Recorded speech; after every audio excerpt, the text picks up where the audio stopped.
Made myself laugh. Well, at least someone's laughing. Either way, The so look on your face, utter disgust and disappointment. that's a look you're probably used What? to. What? Yes, except for Robot Jocks.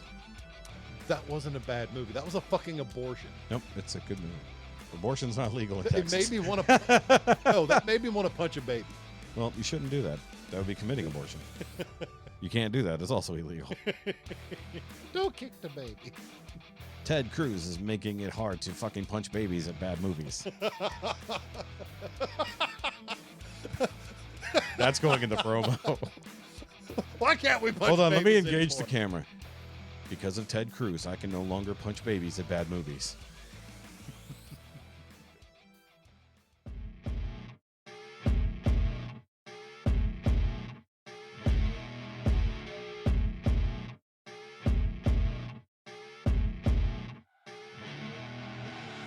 I see her rolling up, Uber black Cadillac, high heel boots, and a sexy body full of tats. Baby's Okay, so I have a random thought that I came up with weeks ago. Weeks ago, and I forgot to bring up here on this here show. But because I went to my chiropractor today, I was reminded. So I want you to think about something. Speaking of which, I need to close that. Think about this.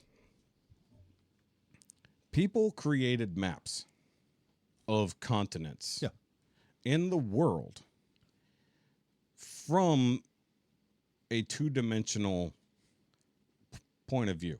Yeah, I was freaking with the astrolabe and navigational charts and all that. Okay, well, they came up with the navigational charts by being out there doing the thing. Yeah. Stars and whatnot. But I'm saying they drew the continents from boats.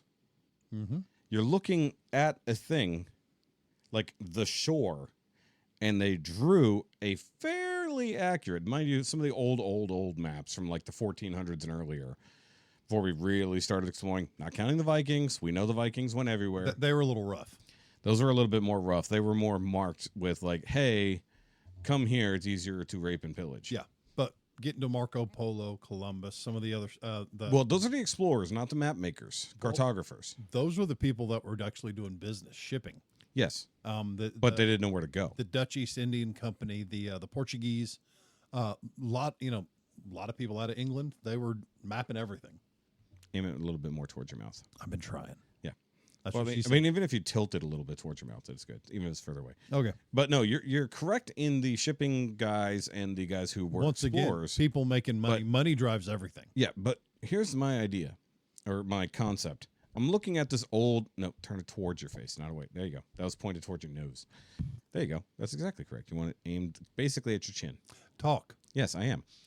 But the idea was I saw this nice metal embossed map at my chiropractor, and I'm like, they couldn't see from above. Like, we have satellites, we have planes, we have so many different ways that we've, in the last 100, not quite 100 years. Actually, no, 100 years since planes were invented, basically. 110 years, give or take. We couldn't see from above to make new maps. No, but they did employ cartography vessels. That's what I'm talking That about. was their entire job, was to go every and they sailed at intervals. Yeah. Check their longitude, check their latitude. But how did they know that other than stars? Depends on when they were doing it. Yeah. Well, I mean, If it was pre the invention of a standardized time and timepieces on boats and all that, yeah. So they had to go by they had to. location of sun and sky. Well, when you have nothing to interrupt you, they can tell by time. But what I'm getting at is they drew a fairly accurate, out of proportion, mind you, but fairly accurate map of the world from a two-dimensional point of view. They could get accurate latitude and a rough longitude before they had timepieces on every single ship. Okay, but After the invention of the timepiece, they could break it down into minutes, north and south, and get the proper latitude. okay, yeah, but you're talking about a globe. You're thinking of it that way. I'm thinking of they drew the shoreline. Exactly. They're like, they can measure the distance from them to the shoreline exactly and draw the difference. And they would measure where that shoreline was in reference to longitude, latitude, and X amount of minutes. I guess. And that's how they dialed it in. It was the advent of that standardized time where Greenwich Mean Time, Now we're talking about maritime, Yes. in a literal sense. because they had those fancy clocks that were on the gimbal and all that, so they Sure, stayed sure. level. That's how they got the north and south. How Great. far north they went. So north and south is always in minutes, right? Okay, Minutes and seconds. but they had to know where to start from. That was essentially the start of their 4, 6, and 8-digit grid map. Okay, So they were able to basically pinpoint from this point to here and draw that circumference. And on those cartography vessels, they had people who teams whose only job was, as they traveled the coastline, mark, and they just plotted that on their map. you just summoned Mark. I know. Better than be. Hi, Mark. I striker, please. I'll take a King of Terrors, bro. There you go. Thank you.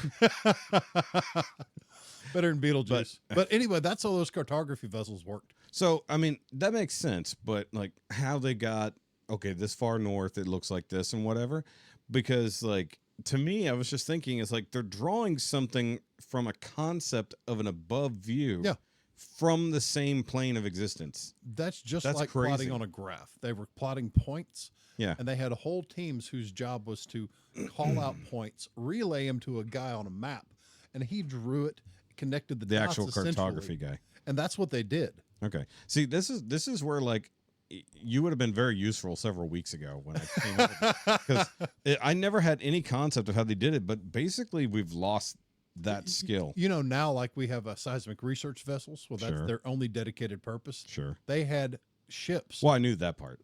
Dutch East Indian Company and some of the other major maritime companies would employ cartography vessels as part of their crew. They'd eat that cost to get better maps. Well, because if we're going But further out each than we've company ever been, hoarded their maps. That they Yeah. wouldn't share anything with anybody they were else worth 'cause- everything. Exactly. Well, because not only Like now, data and knowledge is everything. or data, No, data's a good guy. maybe. But the other thing about that is not only would the map themselves, the physical map of the shorelines and whatnot, they would map any reefs or any bullshit that they would have to deal with, but also the currents. Because if you didn't know what currents you were sailing into, Well, that was that whole crew. It was, what was a standard crew back in the 1450s? 70, 80 souls. maybe. And that was all their jobs. I mean, there was a whole lot of Terrys on those crews. They had sailors that would run the ship. Yeah. And everyone that wasn't either a cook or in command was sitting there on paper. They were their map nerds. Well, I would assume that there was also about 50 Terrys. Nor Daryl's. No, Terrys. Okay. They don't know what the fuck they're doing. They just try to follow orders to the best of their ability. They're just the ones there to keep the boat from not sinking, but know nothing about anything. Well, you need people to keep the boat afloat. Yeah, those are the Terrys. Well, the Daryls. Well, no Daryls. Daryls are useful. No, Daryls get blamed for everything. Well, hold on. We can't have Terrys and Derrys. So yes, Daryls are useful. you can't have Terrys. Every crew needs at least. Did that just come on its own? What just happened? No, I did that. Not again. No. I think I hit stop record, and like when I reached for that button, I think I hit stop record, so I might have hit a bump there. Give me just a second, because I was already recording. Let me just double check. What's today? 30th? Yes. Okay, so yeah, I just stopped recording and it started recording. So there'll be a hiccup there, but that's okay. Uh-oh. There'll be a hiccup there. That was my bad. I accidentally hit the button that fucked things up, and I definitely should not be wearing the colors I'm wearing against this background. Sean's an idiot. I already knew that, but why are you telling me? Oh, he said, "Thank you, sir. Herpes ain't no bitch." Herpes is the name of his grandma. No, I'm just fucking with you. So guys, welcome back to the Now You Made It Awkward podcast. What a fucked up intro. Because, Unexpected break. well, not just that. I accidentally hit the button I should not have hit. Well, because it was like right there, and I was reaching for the button around my water Right. glass. So I fucked that up. So, and I also need to make sure that I hit this so it cuts to the right thing. There are actual settings I could use to make my life easier, but I didn't know how to use them with OBS. Time to educate. So I could have a setting that is just for when we record the podcast, and everything will be set. Oh, please do that. I don't know how. YouTube it. I guess. Google it. I guess. Also, I Bing it. So you've been asking me for a long time if there was an ability to auto switch between cameras Similar to a Zoom. by voice detection. There is a plugin for that in OBS, but the microphones have to have their own sources. So, that being said. So what happens if we're both talking at the same time, both of us? Well, here's the problem. It's only one input because it's coming through this device. Whatever. You're editing as you go. You're good. Yeah. So, I mean, I could do it the really hard way. Or you could do it that way that makes your life easier in the back end. I mean, I don't mind switching the cameras. Because you know how you like it easy on the back end.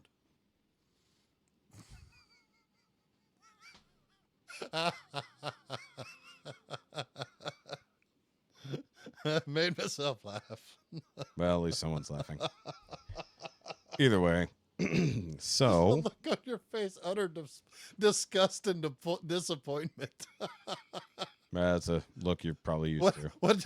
You've been married for how long? You should know that look. 18 years this next month. You should absolutely know that look then. What choices have I made in life that brought me to this moment? Well, those choices are pretty obvious. You're sitting there. We've been drinking. Hi, guys. Hi. Fuck. So I am Shoky. You can follow me at all the Shoky-related links down below, whether that's Shoky Reviews, Shoky Reviews 2, or the It Doesn't Have to Make Sense channel, which is my reaction channel, which I do have some shitheads commenting back at me from my Fat Electrician video. Nice. Because I called Nick out for not liking IPAs. I said that... Most people that drink IPAs don't like IPAs. Well, either way, Nick doesn't like IPAs. I'm a fan. He likes drinking Busch Light. I like Coors. I like Lone Star. Yeah, those suck. Either way. I'm not going to say no to 30 of them for $16. Okay, don't start yoinking the fucking cord again. You're doing it again. You're somehow yoinking the I'm cord moving things again. and tucking them out of the way. Fucking hey, this is Jeff, I guess, over here. Hi, I'm in a good mood. That's Jeff. He's got a Cry Havoc Kitchens thing that you guys can go look at on the Instagram. Yeah, I do. And then also, of course, guys, if you want to write into this show, you can do so at Now You Made It Awkward Podcast. God damn it, I did it again. Now you made it awkward at gmail.com. No, you got it wrong too. Fuck. Fuck, I can't get it. Okay, look, nobody writes into the email. I'm just going to stop including it. Fuck. You can also join us on Facebook at Now You Made It Awkward Podcast. You can send us a message. You can send us a voice message, yell at us, scream at us. Let me know how much you enjoy me making Shoky awkward. I drank too much. I had two You drinks. had 2 drinks, you fucking lightweight. Dude, I guarantee you it's a fucking Bailey's. Fucking Sally. It's got to be the Bailey's over. No, he's got a sugar rush. Dude, no, it was the Bailey's. He's about to start going off the wall and jittering. I've already had a lot of caffeine. It was not the fucking Kahlua. It was the Bailey's more than anything.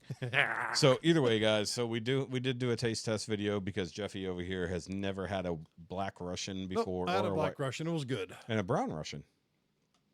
I had a couple Russians. It was a Brown Russian at the end. Give me about 30 minutes. I'll be European. Please don't. I don't want to have to pause again. In the business, we call this foreshadowing. I'm calling it already. He's always peeing in the middle of the fucking thing. I can't help it. I wake up, I come right over here. Sorry, Shaun's messaging me. I assume he didn't send in a message because his grandmother died. So that's unfortunate. But it is what it is. Sometimes that happens. Old people die. Like Chris Christopherson just passed away. He did pass. And then another actor passed away like right behind him, but apparently nobody seems to give a shit in comparison. Who was it? I don't know. That's how I know that he's unfortunately a lesser person. So Chris Christopherson of the Highwaymen fame, but also an actor. He's been in quite a few movies, at least in my opinion. Yep. The Blade movies were fun because he was Whistler. Have a tall drink of water. Two of those movies? No, he was in Blade Trinity for about 2 seconds. Yeah, he was. Because he died at the beginning of Blade Trinity. I enjoyed all of those. Blade Trinity was not good. I liked him. Even though Ryan Reynolds was an irritating little dick, and it made me laugh. He was effectively playing Deadpool. Yeah. Even though he had already done Ryan Deadpool. Reynolds has effectively played Deadpool his entire life. Not true, because he was definitely not Deadpool in Just Friends. True. Although I love that movie. I love most Ryan Reynolds movies. Yeah. And he's gotten to make out with some of the hottest actresses since the 90s. No, I'm thinking of Chris whatever his name is. There's a bunch of Chris's. Guardians of the Galaxy. Pratt. Yeah, he was in that movie where they were stuck on a spaceship where they woke up early. Yes. What was that? Did you see it? Yes, that was called Passengers or Travelers? Passengers. Is it good? Yeah. Okay. It's a good movie. And Jennifer Lawrence is holy fuck, Jennifer Lawrence is hot in it. There's a moment where they have a sex scene, which is great. Ooh, side boob. Well, if you want to see her, the fappening was the thing if you ever wanted to see that. Either way,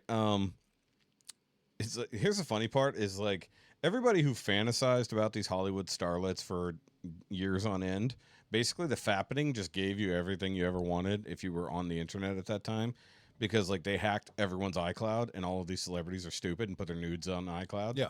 So if you ever wanted to see Jennifer Lawrence doing fun things to herself or with someone else, those pictures exist in the world.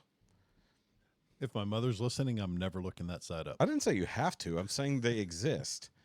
But either way, Jennifer More importantly, mother, don't look that side up. So here's the so for me personally, Jennifer Lawrence with her short blonde hair is hottest Jennifer Lawrence. Okay. Like Hunger Games Jennifer Lawrence, nah. Like with the shoulder length blonde hair is like peak. And like she's a mother of two, I think, at this point. What, like the pixie haircut, the Karen look? No, not Karen look. It's like Okay. down to her shoulder. All right. Like that, and that's what she looks like in that movie. And it's a good movie because, like, if you've never seen it, basically they're on a settlement ship going to a far off Or planet. colony ship, whatever Colony you call ship. But it's a settlement thing. They've launched a ship with like several thousand people on it. Yep. After however many years, I think it's like 100 years. Yeah, they're put into hypersleep. Yeah, they're all put in hypersleep. They're supposed to fly across space. And essentially take turns waking up. No one is supposed to wake up. Because because some of those ships people wake up in turn to do. It's maintenance supposed to and be shit like that. fully automated until Okay. they arrive, and then the problem is that Chris Pratt is woken up by a thing that happens. He's totally alone, and he is completely alone for like a solid year until he decides to wake someone else up, and he picks her. Like he goes through the entire list of people who are locked down and picks her because, hey, this is an attractive female with stuff I sort of know. And he was like listening to her like messages and stuff like that because they all have like profiles. So they all did like video messages for people and stuff like that. So he watches like all her shit and like he learns the ins and outs of the ship because he maintains it for a fucking year. He's a mechanic in general. Yeah. Like, and like he spent all of his money to go on this. So he's a space redneck. Basically. Yeah. And the whole thing is like they're the only two humans awake. And as far as she knows, nobody can go back to sleep. Her pod malfunctioned just like his did. And then space things ensue. Okay. It's a good movie. I I'll like check it out. And she's hot. Reminds me of a book series I was reading, similar, but instead of just waking up, he's woken up with another person that went ape shit, killed everybody, was in the process of killing him with a screwdriver. Uh-huh. And he basically creates a program to put himself into a VR reality, Okay. and he uses that as a great escape. That makes sense. And all that becomes kind of real, and it's a real mind bender of a fucking book. I like this movie. Yeah, you'd like the book. Maybe. Mhm. Did they have a movie of it? No. Oh, wow. You have to read. No, I don't. You have to read. I haven't even read the comic books I've bought for the last month. They're sitting fucking over on the ingrate. couch. They're sitting over on that couch. Of course, you won't read. There's no pictures. I like pictures. I don't deny it. I like pictures. I like pretty pictures of things. I don't want to have to use my imagination at all times. Oh, come on. I already do that enough. Just defragging. Yeah. So I did forget. Before we go too much further, guys, I do want to make sure I mentioned that there is a full uncut video version of the podcast on the SHOKY Patreon. Drops on Monday mornings. I put out episode 112. By the way, this is episode 113. Probably why things are going wonky. It is what it is. But so 112 went up this morning, but because I only had so much time to edit and listen to it, I didn't get any description. I didn't even give it a fucking title. It was just episode 112. Just blank underneath. Yeah, literally. I said, thanks, guys. So I was finishing episode 112 this morning while I was getting ready for going to the chiropractor and other things. And I listened to some of it yesterday while I was working on my car. because we had some good discussions last week, I thought, and like we weren't talking about genocide and stuff, so that was pretty good. I'm just waiting to see. Step up. I'm waiting to see the backlash. Which, by the way, I left some stuff into episode 111 that I was supposed to remove. Dude, you're gonna get me canceled before I even become anything. You're not cancelable. It's fine. Not cancelable. At this point. At this point, you're not. What was I gonna say? So I'm just an asshole. Well, that's entirely true. So okay. So Shaun is sending a question, apparently. So let me pull that up. Make sure. Time to screw it. Shaun did send a question. So nope, that's the 23rd. He has not sent in the current question.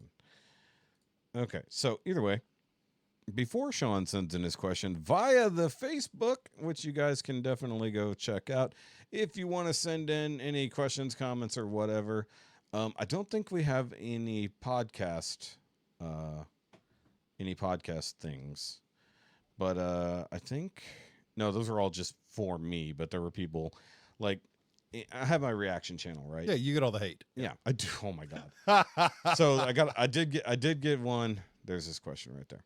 Okay, so just in time, Shaun, but I'm going to say this first. So I had a person. Okay, so let me say this. You're a music guy. You're a singer. You had a person or you had a douche canoe? Yes. So, as a singer, as a low singer, as a bassy voicey Well, I was guy. baritone to tenor two. Yeah. So yeah. Do you believe that unnecessary bass is a thing? Depends on the application. That's my point. If you were to like be singing a normal, I mean, like Hans Christian Andersen. Yeah.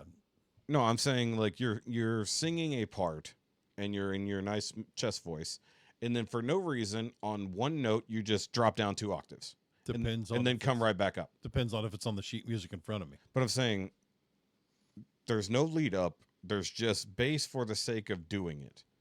And if it accents the piece, great. But what if I'm saying it's only for effect and doesn't actually elevate the piece at all? Then that's on you, bud. That's the artist. Okay. So this has been a long-standing thing of my channel, that unnecessary bass happens way too much in these a cappella groups. So you're not a fan of Megan Trainor because she's all about the. No, I'm a big fan of, well, I haven't heard her new music, but I like that video in particular. No. I like bass. Don't get me wrong. Like, it's great when you have guys who can do these like super low, like F#1 and shit like that. But if you just do it out of nowhere just for the shock value, you're not adding to the piece. You're just showing a shiny object to the tards. Yeah. And that's the way I look at it. And I have spelled this out repeatedly, especially, so Home Free. Yeah. They don't do unnecessary bass. It's usually all blended in. It makes sense when they do it. There's a lead up. So who added the unnecessary bass that you weren't a fan of? Voice Play, which is another a cappella group that was literally on the same. Are they similar to like Pentatonics? Yes, but Pentatonics vocally is in between Home Free and Voice Play. Voice Play is those theater kids. 'Cause there are some people that I really enjoy, like the Face Vocal Band. They do a cover of The Parting Glass, which is phenomenal. What is the name? Face Vocal Band. Face? Yeah. Okay. And while I've not encountered them. while they do have their basses, their bass and baritone projecting quite a bit, it's not unnecessary. Yeah, but it's in the mix. Are you familiar with the British folk song Parting Glass? Yeah, I love that song. They do a fantastic version of it. You ever heard the Wellerman's version? No, I've heard the High Kings as well. Listen to the Wellerman version, because they also add in Lauren Paley, who's a fantastic, really like. I'll listen to that if you'll check out the Face Vocal Band. I might on Friday. So I stream on either Tuesdays and Fridays. But it's one of the best versions I've heard of that song. That's fine. It's where I learned it. Yeah. So I mean, I learned it from several other guys back in the day, Peter Hollins and people like that, because he did a version of it, and then I think it was Peter Hollins and one of the Science Bros. I think that's what their name was. What was his name? The vlog guys. Either way, I can't remember his name off the top of my head. John something. Leguizamo. No, it's one of the like big dudes on YouTube who's been around forever. Either way, it'll come to me eventually. But no, the point is with Voice Play, they do a lot of unnecessary bass, and their baritone / bass guy, Jeff Castellucci, he's a fantastic singer. His mid-range is gorgeous. Like, but he can do stupid low notes. Well, is it him doing it just to do it, or is it written into the music? Well, I mean, it's written into the music, but the thing is well, maybe they're just wanting to show off those low that's notes. all it is. Then show off, enjoy, have fun. No. That's the thing about music. No, it It's takes you expression. out of it. It takes you out of the song. Yeah. It's just like, okay, how about unnecessary runs? Like we're Like Stapleton. yes. Yeah. Chris Stapleton. Now he's good at them. If you're not good at them, they become very unnecessary. And he does do them when you've heard a normal version of a song and then you hear him do one where he does like a 8-second run. And for it no works. I don't think it does. Well, some of his songs where, he does the runs when they're appropriate. No one does them better than he does. Sure. But then when he just Does it to do it? makes it longer than it absolutely should be, Yeah. that's where I have a problem. Like, what is the Tennessee Whiskey? Yeah. So Tennessee Whiskey in the live performances, They he do have do- some. in the live performances, he throws in so many runs on the warm. Then wah, it just keeps going. It's like, okay, Chris, we're done. Chris, Stop it. glass of brandy, please. We're fucking waiting on glass of brandy. But either way, so people get mad at me, especially the VPs, as I call them, the voice play fans. Yeah. I call them the VPs because they don't seem to understand, even though I literally put out 2 videos explaining what I meant. Like 2.5 years now, I've been doing that channel. And I put out 2 dedicated videos to explaining unnecessary bass. And then a bass vocalist and an opera singer spelled it out directly. And I quoted that. Yeah. I literally copied that and I said, look at this. It's like, this guy is a bass singer and literally pointed out exactly what unnecessary Well, bass is. What about, are you familiar with Small Town Titans? Sounds familiar. The dude has a ridiculous range. I'm talking bass to tenor 1. I mean, Yeah. ridiculous, powerful in his chest. Kind of like Just belting them out like there. Tim Faust. But he does a version of Hallelujah where he starts off in a low octave. Yeah. And then he jumps another octave to do half the chorus or And half there's the nothing verse. wrong with that. But dude, he owns it. It's awesome. Yeah, but does he ever in the middle of doing the upper octave just suddenly drop down for Yes. no reason for 2 notes and then come right back up? Hell no. Like in the middle of a phrase, just suddenly drop down to a low note for no reason. No. That's what I'm talking about. Now I do understand dropping down that low note if your tenor 2s, your baritone sections carrying the melody, and you drop down as an accent. Yeah. And then pop back up. If it goes with it, but Yeah. that's not what they're doing. They're doing. You're gonna have to show me after. I will show you Show for me sure afterwards. what I'm talking about You because should have shown me before so we could argue. I would have, but I wasn't going to talk about this thoroughly until now. But I Squirrel. But I have the funny thing is I do what it's called unnecessary bass face, where I look at the camera like, really, and so I actually have unnecessary. So you bass. look constipated. I have unnecessary bass face merch for that. Which shout out to Laura. Laura has most of my merch, and she actually has the mug and I think a shirt from the unnecessary bass face 2.0. But no, she's cool. Laura has been a great supporter. She's part of the Patreon, and she just had one of her dogs had to have cancer removed from her brain, and that sucks. so she had cancer behind the optic nerve, and it was popped the eyeball out. That's a got my buck. Yeah. So they're dealing with that, and they're not going to bother spending the like $12,000 to truly treat the cancer. They're just going to give the dog the best life they can between now and then. That's what we did for old Buck. And she's 12 years old, so it's You've like, seen his picture at the brewery. yes, I'm aware of Buck. I probably met Buck. You We probably talked about have. this. It's like when I worked at Southern Star, or when we first started going to Copperhead, I probably met Buck Because he was with me every time I was there. Yeah. Well, the funny part is I don't remember you from the. No one remembers Southern me. Star They always days. remember my dog. Yeah. Well, you look so different back then too. Yeah, I was clean shaven and Yeah. You with your baby face and your hair looking normal-ish. no, usually high and tight. And much fatter. Well, not always much fatter, but No, I used to be skinnier. yeah, you but were then I got skinnier, much then you fatter. got much fatter. Yeah, I'm less fatter. you're less fatter. I guess that's the best way to put it. Okay, but either way, so I had somebody bitch at me that said, I thought I'd try you out again, but because of your opinions on bass, I'm gone. And I said, okay, bye. It's like, I don't care. It's like, I have my opinions. I've spelled them out. I spelled them out every single time I encountered, whether it's voice play or a different artist, because other artists are definitely guilty of it. Yeah. But specifically with voice play, they're theater kids.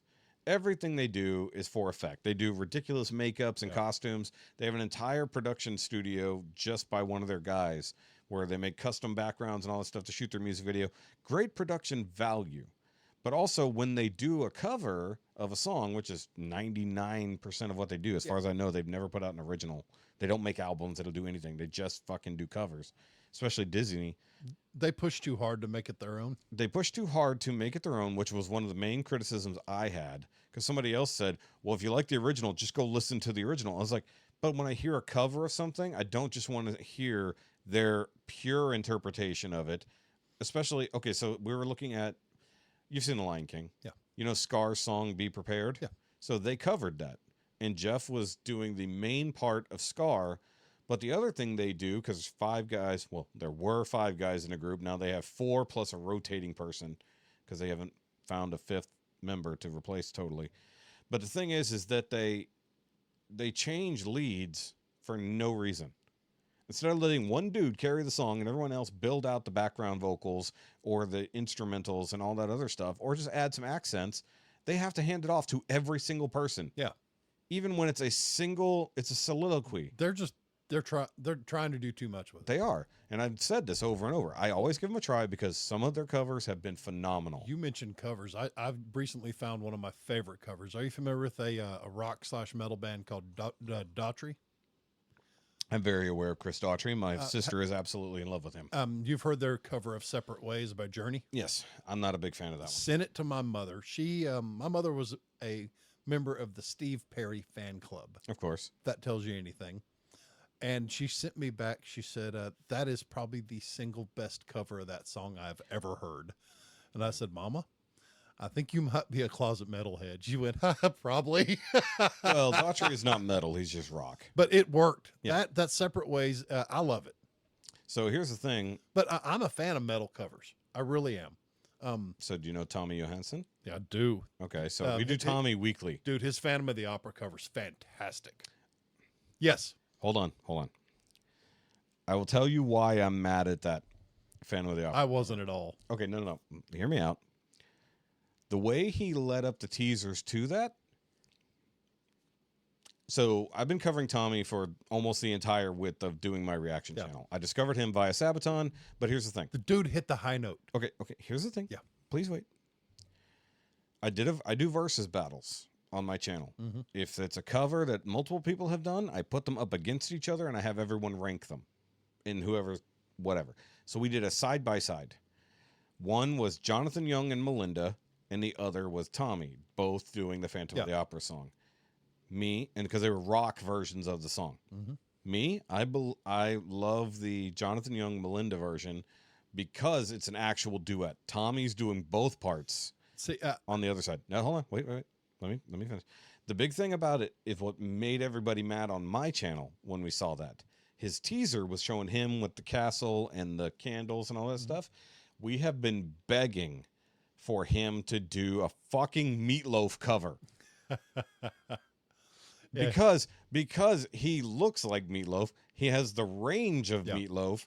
But as far as I know, he's only done one Meatloaf cover, and it wasn't the one we were wanting. We were wanting Bat Out of Hell? No, the main one that everybody knows him for.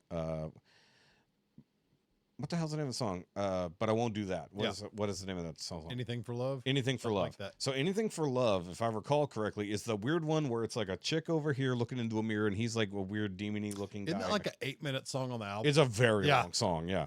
Bat Out of Hell's a long song, but that song is phenomenal, and Tommy would kill it. So when we saw him with the candles and shit, which is like matching the background version of that song for Meatloaf, we're like, yay, he's finally doing the thing. Yeah. And then he covered Phantom of the Opera. We're like, God damn it. Phantom of the Opera struck a chord with me because the music and the way it was presented was reminiscent of Yngwie Malmsteen, legendary guitarist. Except that's not his name. Or am I thinking of somebody else? You're thinking of someone else. Oh, I'm thinking of Engelbert Humperdinck. No, you're thinking Yngwie Malmsteen's a little leather-clad bridge troll. One of his best covers is it's Barack and Roll. He does a fucking phenomenal Barack and Roll. It's about the Afghanistan. No, no, it's good. Sorry, Baroque. Baroque and roll. The Duke, But yeah. the Duke and roll. He was part of. No, I know who you're talking about. He was part of the G3 group with Steve Vai and Joe Satriani. Sure. And those three did their own set in the G3 Live in Denver, then came together for a final set. Which That's a ridiculous guitar group. I still have that DVD, and I still throw it in every once in a while. It is like I'm working in the garage. Yeah. Go. So are you? So I did not mean to get off on this topic, but We do squirrel. We don't ever talk about music, but because Chris Music's a Christopher's huge about part of my life. it is, and because of what I do on the reaction channel, it's a bigger part of my channel. You know, after work tonight, in between works, I'm probably gonna go play the guitar for about an hour. Yeah. So what I'll do, I'll send you. I'll have you do your own mini versus battles. I'll send you a couple of the links and then have you watch things. Yeah. So the very first time we did, You need me to step in on one of those? I'm happy to join a video. maybe we'll see. That's always Friday nights. Either way, I don't have the Legion. I know. I'm just saying. So the first one that was incidental, it was "Hoist the Colors." Mm-hmm. You're familiar with that song? Mm-mm. So it's from Pirates of the Caribbean 3. Okay.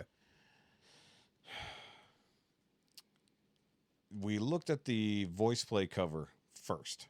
Had not heard it at all, but at this point I'm still fresh in the voice play. I'm like, look, I'm going to listen to their shit, see what's going on.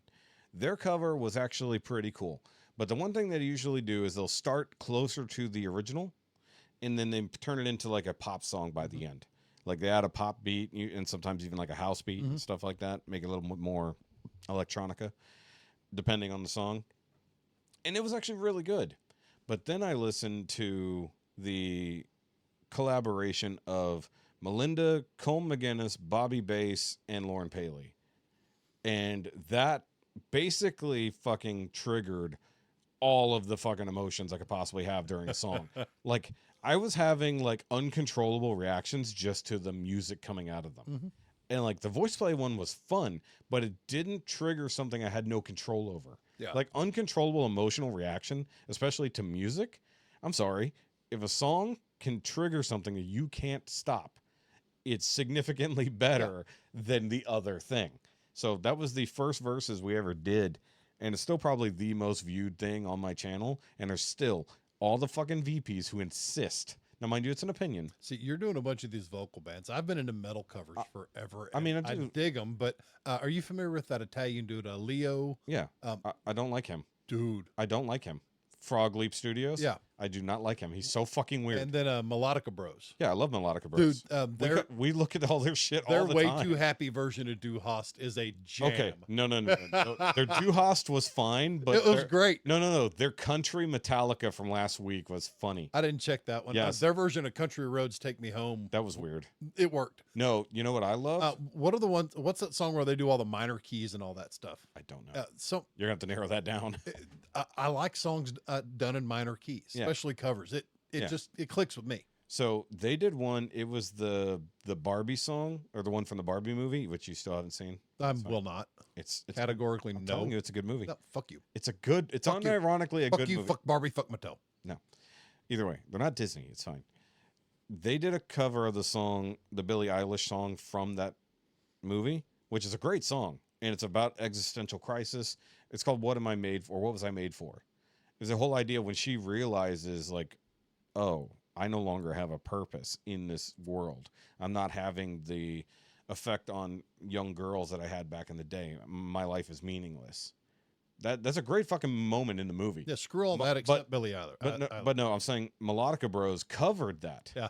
But they did it in like Did this. they make it like happy? No, they made it sad and electronic. Oh wow! And they made the music video around a computer screen that's like a computer that's self-aware and asking questions, and it's singing while guys are writing down what it's doing. Okay. And then they turn it off at the end. I was like, no! I was having Your own existential crisis. I'm having an existential crisis watching a sad computer come to life. I'm like, fuck me, this is good. That Commodore 64 is depressed. It was an old ass computer. So they actually, they had a custom shit animated for it, but like it's literally them. Would but you like to play a game? yeah, basically. But it came out after, so they do things in the style of, but you can always tell what they're going for. So they were like, the one before that was clearly supposed to be Rammstein. Yeah. But it wasn't a Rammstein song. It was like a song like Rammstein. They've done some Linkin Park covers that are sick. Yeah. But I like some of the originals from their group they started is actually pretty good too. But I like Melodica Bros because they're so weird. But I will still, when I'm in a bad mood, I'll throw on their Happy Do Hast and just bounce my way no, down the I road. like there was a Korn song they covered. I think it was Freak on a Leash, and it was like a happy Freak on a Leash. It's like summer happy go lucky song. Yeah. I'm like, what? Okay, it's like these guys are weird as fuck, but I love They what are, they're but doing. they're weird in a good way. Yeah, they're weird in a good way. Some of their older stuff, not so much, but like once they figured out their groove, they're great. But they came up in verses before. Yeah. But you mentioned Separate Ways. We did a Separate Ways verses. Actually, we did two. We Really? did two Separate Ways. Who covered them?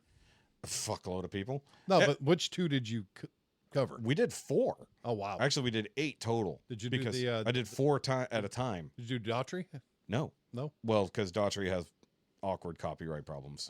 So I don't cover Daughtry very often. I listened to his cover, and it was good. Don't get me wrong. Who was the woman that joined him You're gonna have on to the Separate Ways cover? Don't know. She had great. It's been a minute. I don't know. I think he did something with Lizzie Hale at one point. I'm not sure. Just super talented. But so one of my favorite Separate Ways covers was actually from a dude named Corvix. He's very interesting, but he's a dude who has like an insanely high range. Mm-hmm. But he also adds like a dark electronica sound to everything. Yeah. But his cover of Separate Ways was my favorite out of that night, the first time we did it. And then I think we did it again later with some different people. Because I like to mix up the styles as well, not just artists, but like here's a vocal cover, here's a totally like metal cover, here's like a weird folksy cover of the same song. I want to do that kind of shit. So I'm trying to remember who did the cover of the Brad Paisley cover. You're going to have to narrow that About the one two down. couples committing suicide. Oh, Whiskey Lullaby. Yes. Who covered that? A rock cover. Somebody covered that. That was big dude, beard, burly. That was, oh my God, what is that? What is that group? I'll get it. Continue. No, I've watched that. I've absolutely watched that. It was not Drew Jacobs. Somebody attached to them. It's Drew Jacobs featuring Catalin Curtis. Yes, or Caitlin Curtis. Caitlin Curtis. Yeah, I was gonna say I watched that one. Dude, I know works. It works. Yeah. Actually, this is funny.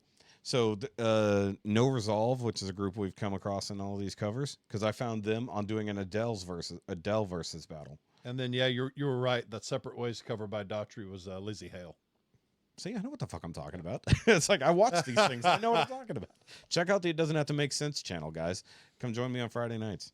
But either way, no, we did. What was I just saying? Fuck.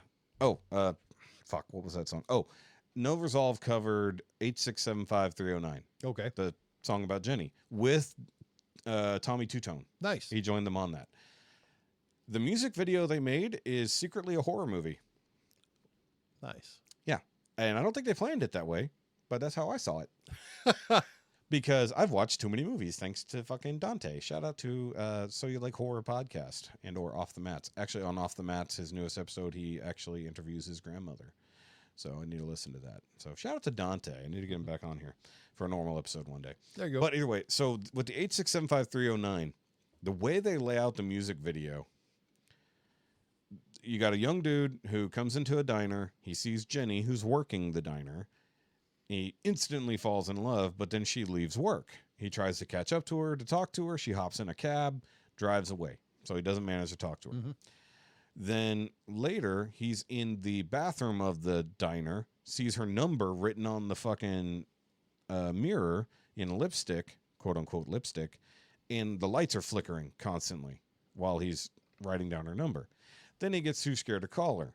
So like the next day, he goes into an arcade.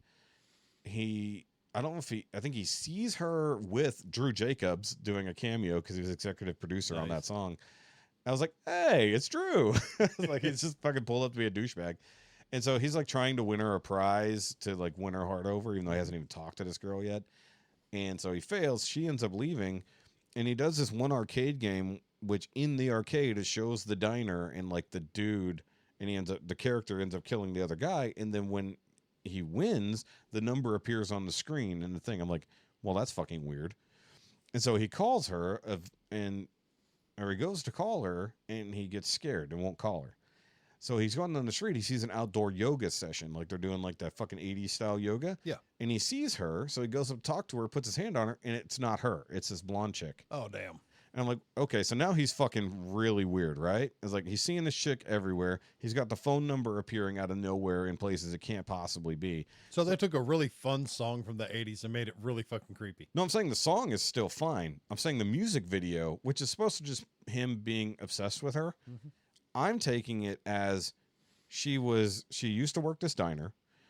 The guy behind the counter, for whatever reason, killed her in the diner. So now she's stuck there and she's haunting it. Damn. She leaves her number for people to find it. And when they do eventually call it, she hooks them to come to the diner. So the other part is he finally does call her for a date, gets a hold of her. And in the video, she's clearly on like an 80s phone, not a fucking modern Old school cell phone. Bakelite. Yeah. Yeah, weird fucking phone. He goes to meet her at the Or is diner. it the clear one from the 90s? No, it wasn't clear. It was just, you could tell by the shape it's not a modern phone. Yeah. So they go to the diner, they have their date, and there's nothing but dudes in the diner, and they all are singing to him the phone number. And I'm like, these are all the guys that she's dated before. So now he gets added to the collection. They're all dead. Yeah. Because she brought them to the diner and killed them. That's their ghost trying to save him. Damn. That's the way I saw this shit. I was like, I'll show you the music video. What were you on? Nothing. Okay, a little bit of whiskey and whatever. But I was on nothing. But then at the end, here's the kicker. The date ends and they go about their separate ways. Separate ways. I see what you did there. And then he tries to call her again and the number's disconnected. Damn. But he did leave the diner. Unlike the other guys. Think that broke the curse? Yeah, I think that she couldn't kill him because they had a good time. Because the idea is as soon as okay, so at the beginning it looks like a normal music video and he's just missing her, right? So what? As soon as those guys make a wrong move or try to take advantage of her, she kills them? Or because they stick around long enough or she doesn't have a good time. Yeah. Because it does say, for a good time, call Jenny. Yeah. That's the message, right? But whenever I saw the flickering lights in the bathroom, I'm like, this is a fucking horror movie. It's a ghost haunting. Right. And then all the weird shit started happening. She affected an arcade machine in a different building. And like this dude over here clearly had been drawn in at some point. You honestly have entirely too much free time on your hands. I'm telling you, dude. No, look, I will show you the video and you will be like, what did you just kill? I don't know. What did your foot hit? A cord. What just got knocked over? I'm afraid to look. Yeah, I think you stepped on The white cord? yeah, that's the internet. So what you just knocked over was the Wi-Fi. Bad Jeff. As far as I can tell, Bad it's heavy. still Bad heavy. connected. The cameras are still working. It's okay. I tripped over it the other day and fucking yoinked it. Yoink. Yeah, no, that was the. Did you open the door? Yeah, it's in there. That's what that was. All right. Either way, so Shaun sent it. Sean sent us a message. Wow. Fucking an hour later. But Freaking ADD douchebag. Okay, that wasn't even an hour. That was 40 minutes. Either way, let's go check out Shaun's message. I have no idea what it's going to be about. Because I'm on a totally random tangent here. So let's just. This is a good random Question for the pod. This is a twofer. Number one, when you go through any type of drive-through and when they give you your card or your change back and you touch the person's fingers, is it not fucking weird? I hate that. Y'all think that's weird? Okay, question number two. So my grandmama died and I'm just now leaving the funeral and all the after party to all that mess and fixing to go back to see more families that I don't care about. But it made me think, man, and Shoki and I have talked about this before, but what do you guys want your funeral to be like? Okay. First of all, after party. Wake. Wake would be the word he wanted there. You idiot. So, all right. So let me just at the beginning. Yes, accidentally coming into contact with the person who's giving you your stuff. I don't mind if it happens. I make eye contact. No, but it's a little like if it's just like, hey, your fingertips touch as you get your thing. But if you accidentally get a little extra graze the Oh, fingers, trust me. If I do that, I will intentionally make eye contact and smile. Well, I mean, I guess it depends on the person on whether I don't care who it is, dude, woman, thing. young, old. I don't care. You're just staring Thanks. at. Yeah. You just take their hand. Or just hold. They're clearly fucking gloved hand because they're still doing that shit. Right. Like, what the hell? End up with a glove. Yeah. And then it says 8675309 on it. Yeah, right. Yeah. So either way, back to the funeral question. I already have my funeral planned out. I'm just building out the song list. Mine's going to be the same as my father-in-law's and my dad's. They don't want a funeral. They want to. Basically, I was instructed: cook your food, lay out a big spread, get a band, get some drinks, have a party, tell stories, and remember me fondly instead of everybody being sad and depressed. And fire your body out of a cannon. Oh, whatever. I mean, I could strap him to a tannerite charge. No, we don't want you everywhere. We want you in one place. No, he wants to be cremated. So if you got 1,000 acres or 100 acres, we'll just aim you into the distance and just let you go. You return to nature. You land on a neighbor's fence. You're just like over the edge of the That's the fence. worst scarecrow ever. It's definitely scaring everything. We used to have deer here. Now they just show up dead. We just have ghosts. We're just gonna have dead Jeff Ghost. Mine's going to be the same as theirs. Big party, fond stories. I want laughter. I want joking. I want telling all the stupid shit I may or may not have done in the past. Do we get to burn down your tower like a funeral pyre? If I build it, yes. Your future tower. You're gonna build the tower.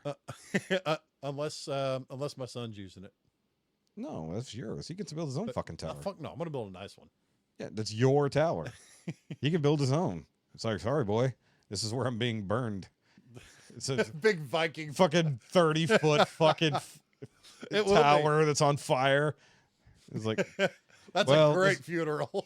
we got fire trucks sitting around. We're like 100 feet away roasting marshmallows of Jeff's body. Why does this smell like a pot roast? Oh fuck, it's falling. Scatter! Yeah. But I made the joke earlier this year. I don't know if you were on the show yet, but I said that I was going to start making videos to address everybody at my funeral. Oh, I want to do that so bad. Like just pre-record every year the list of I love yous and fuck yous. I mean, just make the playlist playing at the party. Me on a guitar singing all these sad fucking songs just to screw with everybody. It's just Johnny Cash is hurt on fucking repeat. On a 12 string, yeah. No, it's just on repeat. 10 hours. It's like you have to sit here until it's over. And then 13 playings of What's New Pussycat. I did that at a bar. What's new, Pussycat? I did that at a bar years ago and couldn't shoot. It's not unusual. They just mix. No, I played What's New Pussycat 10 times in a row before I left the bar. That was not supposed to be an instruction manual. It was supposed to be a warning. But I was gone. Yeah. And I got phone calls later that night going, I fucking hate you, FA. Everyone hates that song when it's been played 12 times. Yeah, that's great. By the way, I forgot to acknowledge the Fat Cam. Hi, Fat Cam. Hi, Fat Cam. I just set it up and then don't even But push no, the button. funerals, I don't know. Funerals are for the people that's left. It's not for the people that have passed because, It's like weddings. yeah, Weddings are for everyone, not the bride and groom. pretty much Actually, that's not true. I don't know why I said that. because you haven't had one yet. No. I don't really plan on having like a big to-do or anything, you know? If anything, the wedding itself will be like itty-bitty. Oh, come and on. then- You got to come out and do a fey doo or something like that. No, but I'm saying like the wedding itself won't be shit, but the The food and drinks afterwards. yeah, the will be. reception will be the party. At Like, the brewery. sure. Seth, I'm taking over. Oh, speaking of which, are you going to the Halloween thing? I haven't checked the dates. I think it's the 27th. Yeah, Sunday. then I'm working at 7. That sucks. Yeah, it does. Well, it starts at like noon. Yeah, I'm still You got plenty of time to drink Oktoberfest and listen to Seth play music. show up loaded and heavily armed. Yeah, no, I got my tickets the other day, but Seth and his band and another band will be. I'll just leave everything and be at work with 2 baseball bats. basically. Legal. There you go. So, yeah, no, I already have my.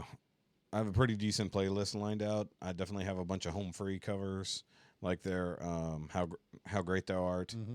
Their Go Rest High on That Mountain, because See, I can't not cry at that Parting song. Glass is one of mine. I would do one Parting Glass. I want the Wellerman Parting Glass. I'm telling you, you got to hear that one. I really like that one. We'll trade. We'll trade parting glasses. Well, maybe. I don't want yours. I like mine. No. Then I also won Demon Slayer. Big baby. Demon Slayer? Demon Hunter, sorry. Demon Hunters Carry Me Down, because that's a fucking, Christian metal song about funerals. Yeah. So I want that played too. Like, as everybody's like taking me to the fucking thing, it's literally, the video is literally them burying the lead singer. 'Cause I can't have a proper funeral. I can't have a casket because I know my stupid brain. I would instruct one of my buddies at the very end while everybody's walking by and saying their final farewells to play Pop Goes the Weasel on loop. Just because it would make me laugh. No, what you need to do is have a big crank sticking out the side so everyone who goes by has to turn it once. And at some point, and just keep at going. some point, you will be erect. By chance. It's a lottery. Why is the hood near the why is the lid near the feet coming up? I mean, that would be a miracle in and of itself. He is risen. It's literally a stiffy. Why did you guys put the bone in there? Because he asked for it. Because he didn't tell us to put the dick in the chili. Who was that comedian? I don't know. What the fuck are you talking about? No, that was Rodney Carrington. Sure. He said, when I die, I want to have a big wake and I want to cut my wiener off and throw it in the chili. Fuck that. Who put the dick in the chili? I may have heard that a long time ago, but it's been a while since I listened to Rodney Well, it was like Carrington. 15, 16 years ago when he was, really Relevant. Before his divorce, and he went really bad. I don't know. He's still funnier than shit. Yeah, but when he went through that divorce, it fucking ruined him. Yeah. He took like 5 years to come back. I recently saw him talking about staying the night at Toby Keith's house. Oh no. It was while they were writing Beer for My Horses. Oh no. I forgot he was in that movie. Yeah. And he's funnier than shit. Yeah. That was in his heyday though. Yeah. I don't know. Did you watch Beer for My Horses? Yeah, it was terrible. The whole the song number in the bathroom was really fun. I mean, it's still terrible. I don't care. As a movie, it's garbage. No, as a very long music video, it it's had fine. Toby Keith, Uncle Ted was sitting at Ted Nugent. Yeah, you got to specify Ted's. Yeah, Uncle Ted. But the Nuge, man, and Rodney Carrington. It was a good time. And Willie Nelson. Oh. But we have already established my love of bad movies. Yes, except for Robot Jocks. That wasn't a bad movie. That was a fucking abortion. Nope, it's a good movie.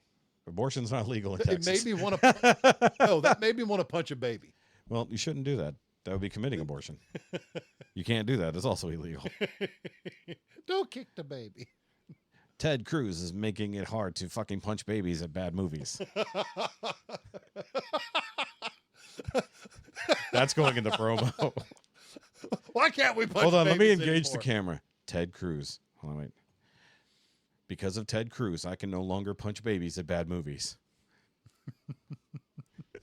No, hurt the baby. I love the baby. Kick the baby. Who was that, Segura? No, that's... No, he said he was in a movie theater and a baby behind him. Wah, wah, and he can finally you turned around and stop said, that "Are thing? you stabbing your baby?" Can you stop that thing? Should be stabbing the baby. Speaking of stabbing babies,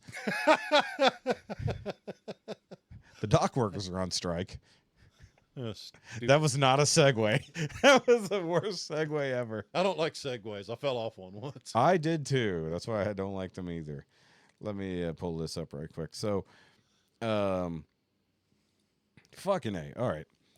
So we have another ridiculous strike upon us because there was the UPS strike last year or year before, I forget exactly when, and that was threatening to shut down all shipping across the fucking nation except for all the other people who also ship stuff. But either way, that probably would have been bad because people remember the one from like 94 or 97, whichever one that one was. But that was bad because they were on strike for like 2 weeks back then. Now if they went on strike for 2 weeks now, could you just imagine? Like, just literally nothing being shipped for fucking weeks. Right. It's like, that would have been bad. I don't go shopping. I don't go to stores. Yeah, everything gets brought to you. Yeah.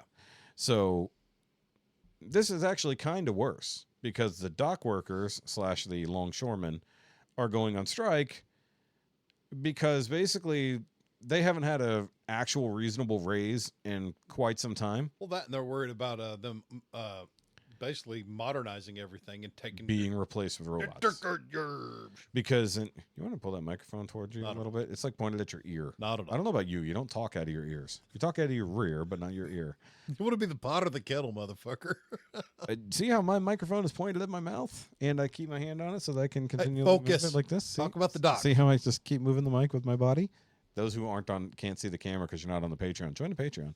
You'll be able to see me. Talk about your long docksman. I don't know if they have long docks or not. The docks themselves might be fairly reasonable.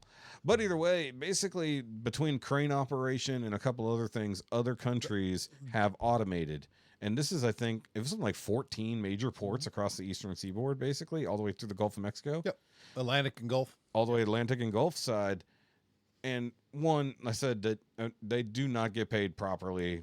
That is usually a big problem. They basically haven't seen a reasonable raise in a really long time. Well, neither has anyone else. Well, apparently UPS got one and made the news because everybody seems to think that UPS drivers make $174,000 a year or something. That's only after like 20 years on a That's truck. literally it. From what I did the math, you have to be maxing out your hours every week and be max pay. Yeah. So what, 22, 24 years in? Yeah, you have to be like 20 plus years in, and you'd have to be working 60 plus hours a week, Yeah. which most places don't. Yeah. That's the only way to have done that. I did the math on it. And mind you, that was before taxes. Mhm. That was just, that was And that throws you up in gross. a good tax bracket to take a hit. Yeah, I bet. Especially now. I got to wonder if they're ever going to do unrealized gains on that kind of shit at some point. Be like, well, you have the potential to make this much money, so we're going to go ahead and tax you ahead of They're time. already trying to do that. I know, it's ridiculous. Either way, back to the longshoremen. But the automation thing, that is a big deal. Because effectively, if you have crane operation done by computers, which they can have computer You assistants, can park the boat and walk away. not even the boat. The crane yes, the other guys could park the boat, but the crane operators who unload the hundreds of containers that are coming off these boats, they already have cameras and whatnot because the dude just stays up there for Now, 8 hours. are they already getting basically robotic trucks to drive them, drop the trailer? That's another part of it too. Basically, like ferry, like little robotic ferries and stuff like that. Because I was trained to run a big container handler called a Kalmar Wretch. Yeah. And I really enjoyed the hell out of that machine. Yeah. But I think using those in that environment, unless you're picking a single container and bringing it to you, there's really not a use for those anymore. No. But the idea that, like, in the article that we read, which should be linked down below, I got the hiccups again. You really do. Either way. So You need a break to get rid of them? nope, they're gone. So the thing is like, it didn't say how many jobs would be lost to automation, but the idea is that they're bringing in automation. And I know this in different, like, a good chunk of the Amazon facilities are all automated. Like, there's robots that basically, like, Yeah, you can get run over by a robot. yeah, people have gotten run over by their robots that are filling orders. So the robot actually fetches the stuff off the shelf to be brought to the person that's packing the box. Essentially puts it on a conveyor belt. Yeah, basically. It's fucking nuts. But then I think FedEx probably has some automated hubs as well. I've heard, I've seen UPS has done, like, a lot of their hubs internally are becoming automated, like sorting and stuff like that. There's this whole big thing about, like, their major air hub in Louisville, Kentucky. Internally is, like, almost entirely automated. Like, they'll, like, unload the stuff coming off the airplanes. It goes into the system by hand, and then it sorts to wherever it's going, completely automated from one end of the building to the other. It's ridiculous. And then a person has to load it to the next location.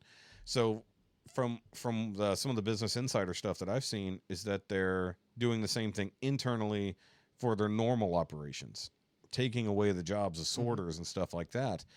And assuming, like, FedEx is non-union, so I could easily see them going as automated as possible because fuck everybody, right? Yep. Like, until they figure out how to load a truck completely automated, which they haven't figured that part out yet, because they were even talking about doing drone delivery. Like, Amazon did those crazy drones. That wouldn't work around Houston. It wouldn't work at all Oh, man. anywhere in the country. They'd be getting shot down left and right. Yeah, and that's if They got a new shirt. It's got a couple holes in it. and it's a felony to shoot down any drones. Yeah. Yep, unfortunately. Really? Even if they're on your property? Yep. They're controlled by. No, I'm talking about if there's a random drone on your property. they're controlled. They're covered by the Federal Aviation Industry. Yeah, The FAA. Any drones now are covered by FAA. I'm still going to have a problem with. Say I'm on my 100-acre plot, I get you, and a drone comes out of nowhere and starts eyeballing my house. Yeah. it's getting taken down. and I get that. Except you can be charged with a felony for that Yeah, come because it is an aircraft. It's They qualify all those. Now a bullshit little drone like you bought at the fucking dollar store, no. But any like good high end fucking drone, as far as I've heard, is now covered. They changed it because as soon as they started loading in the FAA database for no-fly zones, that is now federally controlled. That is a federal offense to shoot down a drone, even if it's some dipshit doing fucking geosurveying. Yeah. Because it is now connected to the federal aviation system. It is a felony. I may end up in jail, but I don't care. Yeah, don't do that. Don't do that shit. Yeah, we'll see. I don't agree with them spying on your property by no means, but I'm saying you can go to hands jail. down, For you're on shooting my that. property without permission. You're going to have a bad day. Yeah. Well, technically, they're over your property. You don't own the land above your property. But if they have cameras on my house, on my property, on my shit, It's fuck them. above your house, Bye-bye. above your property. It's in the air, Jeff. Yeah. You don't own the air. No. It's like you don't own the water under your property. Yeah, true. I mean, you kind of do. You have water rights. I mean, like if they had floating drones going through the sewer system, I mean. Well, anyway, just sneaking keep drones up. away from me and they won't get shot. I agree. Okay. That aside, the dock worker guys, I'm with them on the idea that they should get better pay because that's a fucking ridiculous job. Whether you're the dude on the ground, making sure the fucking right truck is loaded on the right fucking trailer, whether you're the dude who sits in the crane 10 hours a fucking day, moving that shit around, or any of those jobs. Dude, those crane operators are skilled. And they go up there literally the whole time. There's a bathroom, there's everything up there, but they have to bring anything they need with them. Yep. If you have an emergency, you're kind of fucked. You know, but in Ready to repel. literally. But then also, I think it extends to people working slightly offshore and stuff like that for dealing with the boats to get them in. I think it Also, covered that too. coordinating the trucks to bring them in and get them out. All of that, all the logistics involved in any of that stuff. Look, there's a couple other strikes. I think there's another auto worker strike coming, something like that, because also that automation has gotten insane. Basically, there's a fuckload of jobs that got lost to that. Not to mention, I don't know if you heard about this. I think it is Dodge, Chrysler, somebody like that is about to move plants to Mexico again. They're about to shut down American plants to move them to Mexico again. Of course. It's like, look, this is only happening. It's like, and here's what I don't understand. I mean, I get why it's happening. I totally understand. It's cheaper to run out of another country and sell your shit into the U.S. rather than pay U.S. workers to do the job because blah, blah, blah, blah. I blame the chicken tax. Somehow it all comes back to the chicken tax. But for Trump to put in all that work to force American companies to produce in America, for them to turn around in less than 4 years and say, we're moving our shit out of the country again, and for our government to go, okay. Pretty much. It's a fucking problem. I didn't want to go full on into politics about it this week because we've been talking politics, but the idea that like American industry used to be a thing. Shaun asked me a couple weeks ago, what the fuck happened to Detroit? I was like, as soon as it became more affordable to build a car out of fucking China or out of Japan or out of Mexico instead of on American soil, that's what happened. Detroit was the richest city in the U.S. in the fucking early 80s before all that shit started happening. It had more money than fucking New York. New York is this bastion of American money and progressiveness. No, fucking Detroit had way more money than fucking New York back in the day. And then it fucking all went to shit when they started fucking the gas crisis and everything else like that. Back when was that? 70s was when the gas crisis may have started. Early 80s. Okay, so I was thinking late 70s. That's when everything got really, all cars got really ugly and really underpowered and gutless. So all of that started happening at the same time, and then all fucking American manufacturing started dying. That's why Detroit became the shithole that it is now. That's why you have gigantic empty factories. But I mean, even here in Texas, we do make some vehicles, or at least we used to. The Tundra factory was in San Antonio for a while. Louisiana had some manufacturing cars. Now, Tesla was moving another gigafactory to Texas. Hell, Honda had American plants. Yeah. for American only vehicles. No, like two of the motorcycles I have, they were Japanese engineered but American built. Yeah, and that's okay too. Like especially if they're making it with American Yeah, the stuff. The Honda Valkyrie, it's a great bike. Yeah, basically they're Harley in a way. No, it's It's not a crotch rocket. it's a six-cylinder It's a cruiser. 1500cc 6-cylinder boxer motor. Yeah, it's a cruiser. You can balance a nickel on the valve cover and it won't move. Yeah, but I'm saying it's a cruiser. Yeah. It's not a crotch rocket. Yeah. So, and I mean, there's been lots. They used to classify them as a super cruiser, but now everything's 1500 cc's or bigger. Yeah, which is fucking massive. Yeah. That's 1.5 liters. Or the one I'm looking at is a 2.4 liter inline 3 at 2400 cc's. Inline 3. Yeah. That's fucking absurd. By Triumph. That's The stupid. 140, 150 horse from the factory. Yeah, and the torque is insane. Insane, yeah. Because that's the size of my motor and your motor. Yeah. But with one less cylinder. That's an elephant. But the micro. cylinders are huge. That's an elephant fucking key car is what that is. Yeah, they're If we're fun. gonna go there, they need to start swapping that into fucking For real, sequential shifter, hand clutch. yeah, but in a key car, a tiny little fucking God, thing that that'd be weighs great. 1 ton or less, 1.2 tons. 'Cause you could bolt up the whole drivetrain, the transmission, everything behind it. Yeah. Well, I wouldn't mind having Especially because it's a shaft-driven bike. yeah. Well, I wouldn't mind having that 3 or 3.5 liter 4-cylinder that's basically half an LS motor. That's what is that? A 4.2 or something like that? No, it's like a 3.5 because it's literally half a 6 or but half they a 7. are something like 450 horsepower. Yeah, it's stupid. And then you can still add a turbo on top. You can of do it. turbo, supercharge, whatever you want. Pro charge. Yeah, anything. Well, I don't know if you get pro charge. Yeah, you can. I'm not a fan of It's a pro charge. belt-driven turbo. I know what it is, but I don't like it. Because it's still a drain on the motor. Yeah, it is. Just go turbo. Especially with that, you can go twin turbo. Yeah. 2 cylinders each because it's fucking massive fucking 4 Oh, cylinder. if they were affordable, I'd throw one in the wife's Pathfinder. Maybe. Be so much Well, I fun mean, it is off-road. affordable, but whether or not there's anything that could put it in the Pathfinder is the thing that's important. No, I wouldn't mind putting that in like a Sylvia or something. That'd be insane. Or in a Jeep, like an old CJ7. Maybe. That'd be a monster. Because it just sounds like half a fucking LS cruising. You're right. It's like, what the fuck? Except it's a torque monster. Anyway, back off of that. So, I don't know. The thing is that if they do shut down these fucking ports, that's like basically all our major ports on the west-facing part of our country. So if you don't have at least a month of food ready to go, you need to get your hands on it now. I don't. Well, start hitting up food banks or something. Gonna have to. Or fucking buy a lot of fucking dry foods. Rice and beans. But I think that because I already know they've petitioned the U.S. government to jump in, and Joe Biden went to go talk to them for all the good that does. Having Joe Biden talk to people is not a good plan. Oops, I crapped my pants. Yeah, probably what he said. But the thing is, he's not capable of doing anything at the moment, and he wouldn't be the one doing anything. No, like he's tried to stop Israel from taking out Hezbollah leaders and stuff. Tried. Right. You're right. That's funny. Yeah. But we didn't even talk about the beeper attack. I loved it. The beeper I thought that bombs? was fantastic. Did you know how long that's happened? Years. Well, Years ago. really? They said So that was a long game. They said that was one of the longest games they've ever played because And that was who put those into motion? Was that Mossad or what?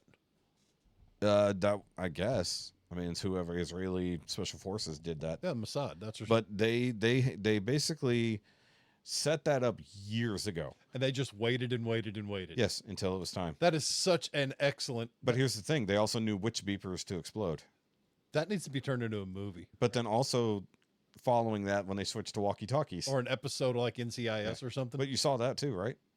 The walkie-talkies after that. Those went off too. Yeah. So when they got them away from beepers, they switched them over to walkie-talkies and blew those up. I love it. It's like literally like the greatest fucking troll. They said like, look, you went to That's some Ocean's 13, Ocean's yeah. 11 shit, man. they made them switch. So they did the beepers because they didn't want to use cell phones because obviously They can be tracked. Israelis can their special force. I forgot their IIRC or something like that. They can monitor all The smartphones. IAD? Something I don't remember. Israeli? Defense forces, whatever. It doesn't matter. But the point is, they can monitor any and all cell phone stuff, so they went super low tech and went with beepers to communicate. Yeah. So what do? They blow up hundreds of fucking beepers across what I forget the country. Yeah, there was unfortunately. collateral damage, but in Some collateral but damage. still, how great is that for these terrorists just to be minding their own business, doing their terrorist shit, and then boom, their hips Yeah. just Well, some of them weren't even doing terrorist stuff. They are terrorists. Yeah. And they're in a shop. So that's where the collateral damage. they're at came home in. beating off or whatever. Yeah. But then they switched over to walkie-talkies to communicate, and they blew up the walkie-talkies. Yeah, They're like, I damn missed it. They're like, no, you're going to use cell phones, and then guess what's going to happen? No, an extra string and can. And it blows up because it's actually det cord. Hello, boom. Yeah, it's det cord, not string. They sold them det cord. Either way, but no, either way. No, because Joe Biden going to negotiate with these fucking unions or whatever, or at least go hear the guy's side. It's the same thing. He supposedly talked to the Teamsters. Government needs to stay out of privatized business. Okay, but when it's something that can shut down the commerce of the entire country, government kind of needs to be slightly involved. Government's involved too much as it is. Government is involved, but this is once again, when it is a nationwide problem, that's what the big government should step in to help with. Not force anybody's hands, but be like, hey, the president, quote unquote, needs to be able And the to president bring needs people. to step out. He needs to send in a negotiator Well, or essentially a mediator. somebody. Well, Joe Biden absolutely himself definitely should not be there because he's incapable. But somebody who at least knows law or can help negotiate. Mm-hmm. Because basically we have a problem. This is once again where I say I do somewhere the understand government should stop the in. unions and the Teamsters looking to preserve their jobs, preserve their employment, keep their union members from basically being forced out of a job. Yeah, and I agree with that. 'Cause, look what happened with the pipe fitters as soon Oh, as yeah. Biden took office. Yeah, and then that was a huge fucking fight. Pipe fitters, He didn't want to the auto negotiate workers. anything. He didn't want to get involved there. And then there's the auto workers. The government absolutely got involved with the auto workers. Absolutely did. And then they fucked them over anyways. Yeah. And then the auto worker and teachers unions, the government. Well, teachers unions. I'm not going to get started on that. That's a whole argument in and of itself. Especially the nationwide teacher union, I think needs to be stopped. I think local teachers unions are okay, because you cannot solve for a problem in Chicago Yes. at the same level you deal with a problem in Texas. Mhm. I'm sorry, you can't. That doesn't apply, because they're doing different things. Unfortunately, that's just how that's a local problem, not a nationwide problem. I also think the Department of Education needs to go, because it's a giant waste of money. It's like That needs to be handled by the state. needs to be handled by the state. But worst case scenario, we need to stop throwing hundreds of millions of dollars at a problem that can't be fixed from a federal level. Mhm. However, going back to this thing, should the government get involved at all? Perhaps, because maybe the government needs to set regulations on automation in industry, because we have to preserve jobs. It's kind of like the idea that they want to start using AI. But at the same time, you look at the companies, the other side of the coin. Hey, if we keep having to pay all these wages, we're going to go broke. We're going to go bankrupt, and no one's going to have a job. But see, but this is the problem with the inflation. Yeah. Because if inflation wasn't out of control, which it still is, no matter what the government says, it's like they redefined what a recession is, so they didn't have to admit we were in. They're redefining everything to suit their narrative. Yeah, everything gets redefined to suit what the current government says. Unless it's us, we get redefined as terrorists. But what's gonna happen? If Trump gets elected, they're just gonna say that he's in a recession in his first quarter. of course. Even though we were in a recession for 3 fucking years already. Either way. So the government, I think that because that's what Congress is meant to do, set legislation, make laws, you cannot automate a percentage of your workforce. Because right now the argument is they want zero automation. There could be, I agree, there can be augmentation, but don't replace a job.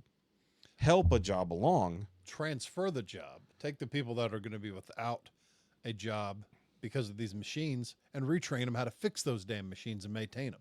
No, because that's even stupider. Because the point is to not use that machine.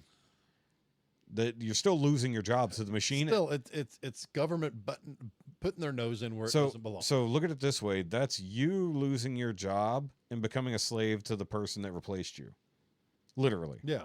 So no, you don't replace people. Period. This is the whole thing. They want, I mean, this goes along with the globalist agenda to replace people anyways. That's why they're pushing AI so much on a global scale. He's like, you're not even going to have to do your job. A robot's going to do it for you. I was like, so I'm not going to have any money? no, you will not have money. Of course. Well, actually, that's how they get to universal basic income. Hey, look, the robots are going to do your job. They're the ones who are going to be doing everything. We're just going to pay you to do nothing. We're going to end up like that fucking Wall-E movie. Yes, literally. Yeah. Nope, I'm going to stay in my field. I'm going to stay. I'm halfway there. I'm going to stay in my field. I'm going to stay independent. I'm going to stay busy. Maybe. Until they eventually automate everything. What, those little robot dogs running around? I'm telling you, Black Mirror. Watch Black Mirror. Okay. That is an episode where they came up with the robot dogs for security. And guess what happened? Oh, trust me. I want to weaponize one of those so bad. I mean, it's already been done, and it's borderline illegal. Yeah. Because it's no longer a person operating a weapon.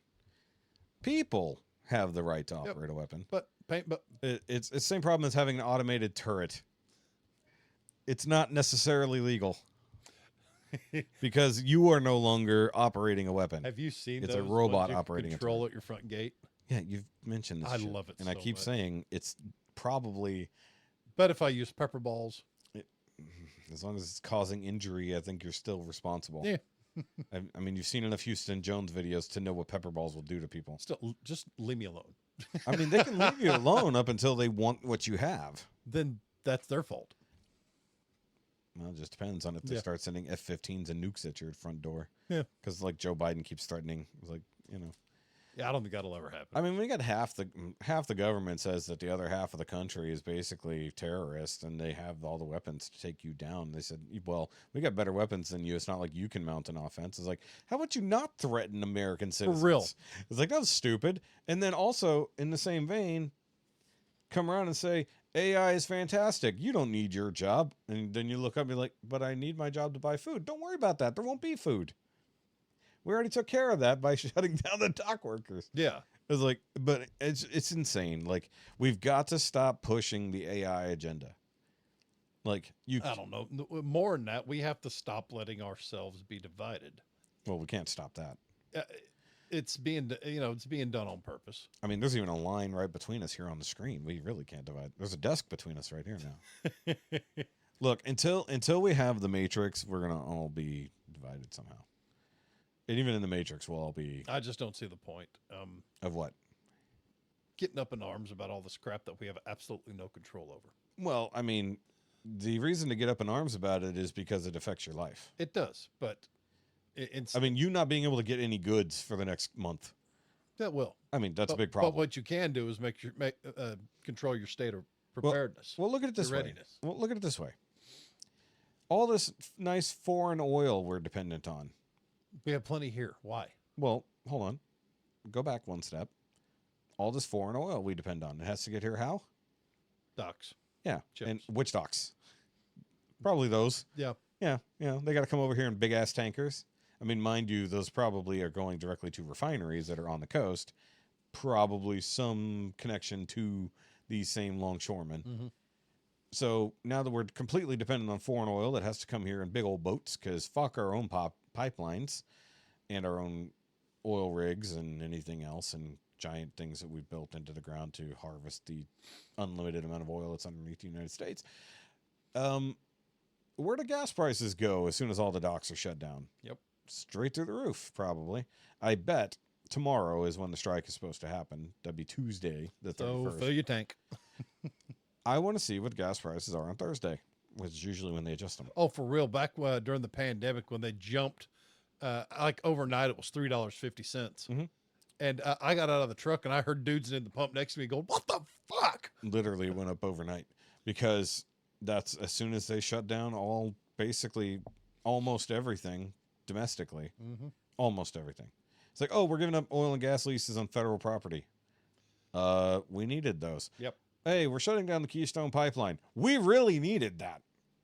It's like North America fucking needed that, not just the United States. Canada needed that. We needed that. Mexico needed that. I mean, it's Central-ish America, but still North America. Yeah. But it's like, everyone needed that Keystone Pipeline.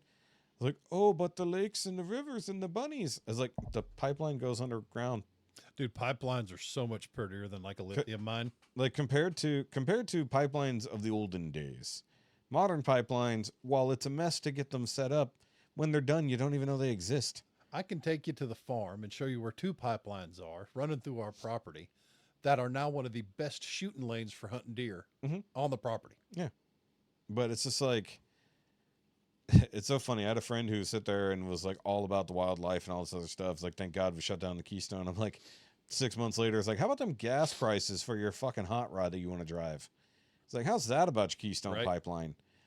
It's like, It's all like, about the environment with your straight pipes and all that. I mean, like, look at it this way. There's so many natural resources in Alaska. We could rival any 3 countries just by tapping into it. Yep. And 80% of Alaska is completely unpopulated.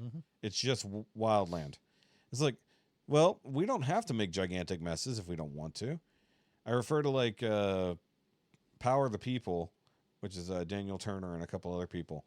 They're working on trying to get like rare minerals set up because we could rival Taiwan in chip production, if not beat them, if we just started harvesting shit from Alaska.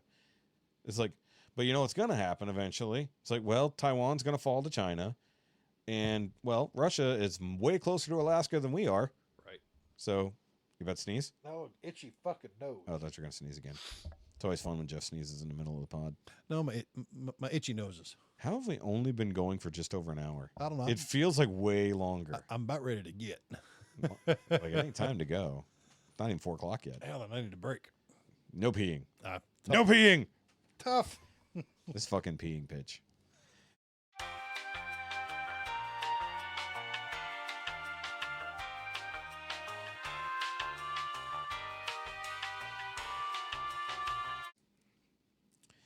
Well, that fucking sucks. We just had like 25 minutes of conversation, not realizing it wasn't recording because he had to go pee. And then I hit the button to resume recording, and instead it stopped recording. Hey, we've had like 25, 30 episodes without any hiccups. We're bound to have one. You got to stop peeing. You got to hold it. I'm bringing a friggin' travel jug. Or just drink less before you come here. No. You realize you didn't pee for like 10 episodes straight? Really? You had no pee break for the longest time. It's only the last 2 episodes. That's because we were starting late every single day. I guess. No, we were starting around 1:30. Yeah. When we recorded. We started at 2:30 today. And you somehow needed all the pee breaks. I don't know. So either way, we were talking about tax exemptions, and we talked about the damage from the Hurricane Helene. So we'll just redo that. I hate redoing things, but either way. I hate redoing things. I'm probably not going to participate. But either way, that means I didn't talk about my flooding kitchen or anything. We didn't get any of that. Fuck. All the stuff that has happened in the last week, we did not get into the recording there, and that fucking sucks. Well, I hope everybody enjoys this abbreviated episode. It was a very abbreviated episode. So let me just run over it real quick. We had a problem with the AC unit last week. Flooded out half our kitchen and hallway. I dealt with it, unfortunately. God damn, man, that fucking sucks to lose literally a third of a fucking That's episode. frustrating, isn't it? God damn it, man. And we were just not talking about property taxes and how people should be exempt over the age of 65. And we talked, well, at least let's talk about the hurricane. At least that was real news, not just personal news. Hurricane Helene basically fucking devastated the southeast United States over the last few days. Millions without power, at least 100 dead. And God knows the actual toll once it's over. But for the hurricane to cause that much damage and then also have this looming fucking strike on goods, how the fuck are they supposed to recover? It's like I've been saying it for a while. Yeah. We're screwed. Yeah. They need to, it's like, okay, we talked earlier about the government intervening and stuff like that. This is where the government should be like, hey, we're literally about to be in a giant fucking crisis for all of these people who just suffered. Stop it. You can't, Stop it. If you can go on strike later, we need you to continue. Right. Because right now, we need goods to these people who, it's like a mandate. I'm sorry. It's like, I know talk about big government intervention. Just postpone the strike till Postpone the strike until we can make sure these millions of people are okay. It's like, because who the fuck knows? But I was about to start talking about fucking the fact that we have this massive amount of damage to our country, possibly more hurricanes coming, because it's only October. And we still have at least a month and a half of fucking hurricane time. and this is usually when it's big, especially for the Gulf and the East Coast. It's usually like October. Yeah, I'm looking forward to it. Fuck you. But the idea that we're sending another another 5 billion to Ukraine when people literally are losing their lives due to a natural disaster in this fucking country. Yeah, it's tough. It's fucking nuts. So, damn near lost my fucking voice now after 20 minutes of not recording. Angry man. I am very angry because it's twice in one episode things weren't recording. Or 1 week. Yeah. No, this episode. Oh. Earlier, remember? I looked over and it wasn't recording for like a minute and then like came back to it. So it's twice in one recording. Well, get better at this job, man. That was your fault for peeing. If I didn't have to pause for you to pee, Fine. Next time I'm just going to wet the chair. pee beforehand. I'll make sure I have asparagus. Drink a little bit less water and pee beforehand. Can't do that. A little bit less water. Can't do that. Yes, you can. Or you can not give me alcohol. It acts as a diuretic. Oh, sure. Blame the two drinks you barely had that affected me more than you. Dude, I sit here just as long and I don't have to pee the whole time. Yeah. That's because you don't work fucking nights, douche canoe. I don't pee during the middle of doing stuff. If I'm in the middle of a live stream for 2.5 hours, I don't pee. Every now and then I'll stop to take a shit. But you might be a little bit more professional than I am. Might be. I never Or I'm claimed just I was used to holding professional. it. I'm just used to holding it. It's like if I have to stop to go to the bathroom, that's a bad day. I got an iron bladder. You must have a tiny bladder. I might. Is it like the size of a golf ball? That's trucker bladder. Pound a shit ton of water, sit on your ass, and then out of nowhere, gotta pee now, and it's a lot. I drive for a living too, and I don't stop unless I have to. Yep. It's like I will hold that shit for People hours. can be different, Shoky. People No, can be no, different. they're all the same. We're all men and women. We're all the same. Everyone's built the same. Fuck, man, I'm still pissed about. Fucking, I gotta pee. I'm missing fucking 20 minutes of good conversation, fucking not recorded. You know what I'm going to start doing, I think? I'm going to start recording on the computer and the fucking thing. So you can have I have backup. backup. So all I got to do is hit that button right there, and it's recording the audio specifically because 90% of this goes out to audio listeners. Next time, just don't stop the recording. Well, I do that to conserve fucking space. Well, I don't stop the recording. I pause the recording. It's 2 separate buttons. But unfortunately, they're very close to each other. Like, see, the little tiny, you can't see it, little itty bitty pause button right over there in the corner is literally right next to stop recording.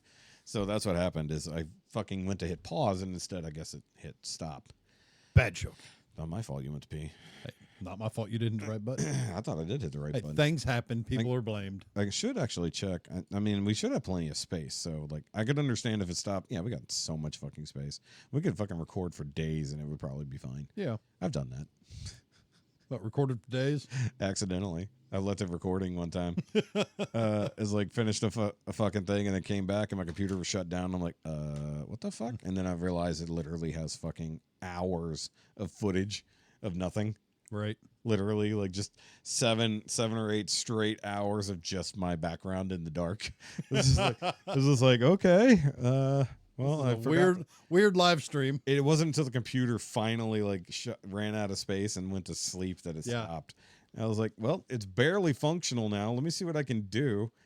I was like, you know what happened? What the problem was, I couldn't edit my way out of it because there was no space. Because like I had to delete old stuff to make room to export a video of the trimmed off footage. Yeah. So, but I've had a lot of editing mistakes lately. Actually, on the last podcast. You have been off your game lately. Well, the problem is I edit the beginning of the podcast and forget to edit the end. Because the end, I have to move over the end screen and where the music comes in.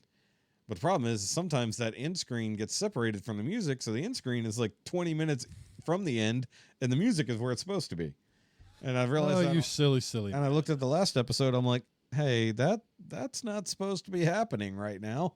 And then I'm like, oh, well, let's see how long this goes. And then 20 minutes later was the actual outro. I'm like, whoops. It's like, well, that's the extra 20 minutes of episode from the week before. So that's what happened. I moved it over, but I forgot to move the actual end screen. I'm like, huh. Oh, well, nobody watches anyways. It's like we get 20. I mean, it only affects the YouTube and the Rumble. Yeah. It has no effect on the audio output, which once again, every new episode only gets one download anyways. Don't know what the fuck. That's like 12. But I mean, like, actually on Rumble's the numbers are coming up, and on YouTube the numbers are mostly stable. I've been sharing it more that I can. Last episodes at least weren't weren't like held back or anything. Still no answer on that one. Nope. I got no reply, and the appeal got shut down instantly, and I got no reply from YouTube directly about episode 108. You don't think like us. We do things. Well, the funny part is like they give you this vague description of what went wrong, but they don't tell Community you standards. That's all they They gave. said community standards. I was like, okay, where? Yeah. Show me on that, show me please. the 10 seconds of community standard violation so I can remove it. No, that's fine. We're just gonna age gate your material. It's like, I mean, I already say it's not for kids. Yeah. How many children watch us? None. But here's the thing. It's not age gated, but I put immediately that it is not for kids, so it won't be pushed out to anywhere where it would be specifically like YouTube Kids or anything like that. Cannot be mistaken for that. But here's the thing. Little second grader getting knowledge dropped on them. Yeah. But they already do this kind of nonsense to anybody who says naughty words. If we were to say fuck too many times in one sequence, they would age gate it. Yeah.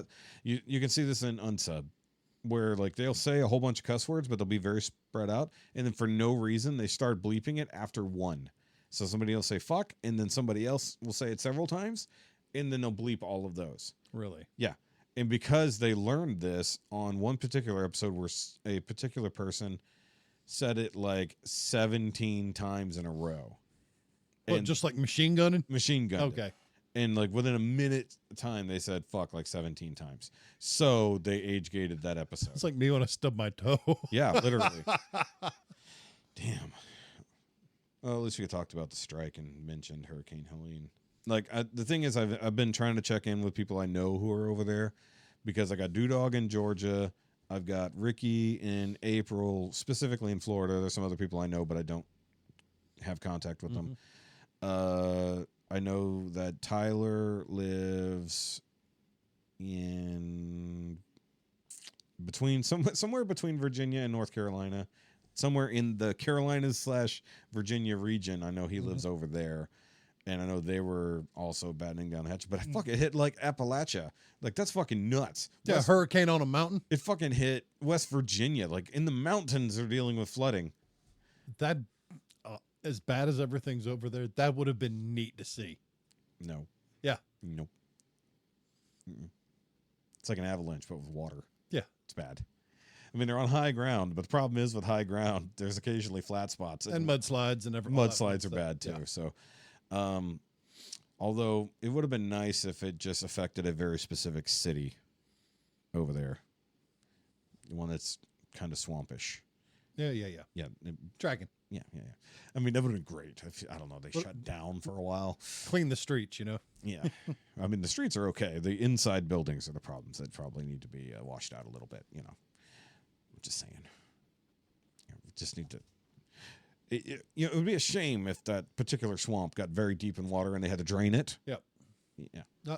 So you're saying we need to build an ark again? No. I'm saying that maybe we should build things on higher ground. Let's maybe stop building major cities in a swamp. Yeah, or below sea level. It's like Houston, one of at least the fourth major city. Somehow we've never overtaken the third place. It's like, how the hell? It's like, let's build a gigantic fucking city with a port and all these other things. 90 miles inland where the port is. And it's 90 miles inland, but it's also below sea level. Mm-hmm. That's stupid. That's why I'm glad we're on higher ground up here. We still flood like a bitch because of the river. But that's why I love the farm. Yeah. I may not be able to get to work, but I'm going to be dry. Yeah, you're going to be stuck. Yeah. Who's got a boat? You will be high and mostly dry. It's like if you start seeing water creep up your driveway, you know you got a problem. Oh, yeah. It's like that means there's like 25 feet of fucking water outside. I'll holler at Chidey. They'll come get me on the pontoon boat. They can come through the trees. Well, that's like our old place is really high up. Actually, that creek that runs through our property, also runs through the behind the pond at their place. Yeah, that's why I said they can come through the trees. Yeah, so that's exactly what I meant. But what I was getting at was like our old apartment. You know where it was? It was if we could flood due to the parking lot because it wouldn't drain fast enough. Mm-hmm. But if we were draining because the actual water level was so high from I-45, like the freeway would have to be under 12 feet of water Yeah. It would have to be like Hurricane Harvey south into Houston levels for us to flood naturally at that apartment complex because we're so high up on a hill. And see, as much as us talking about all these storms, Yeah. I'm not seeing a single good chance of rain through the 14th. Good. I mean, there's nothing coming. Good. I got shit to do between now and then. Temperatures are going to be great. I got shit to do on the 12th. That's Jessica's birthday. And we are going to Renaissance. Oh, good. It's already starting?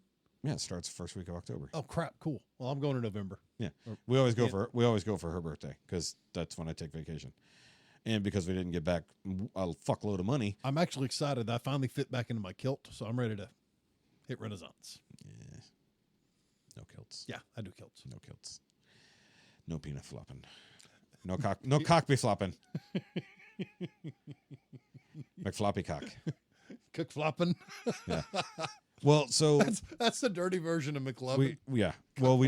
We need to confer with our friends that we were hanging out with when the car got hit because they like that kind of stuff. Yeah. But they've never been to Texas Renaissance Festival since they've been here. That's one of the reasons I'm doing the dry run next week with my camping rig. Mm-hmm. I will be camping out there. I don't want to do that. Well, I'm gonna. Personally, I don't want to. But that's me. Mm-hmm. I like sleeping in my bed.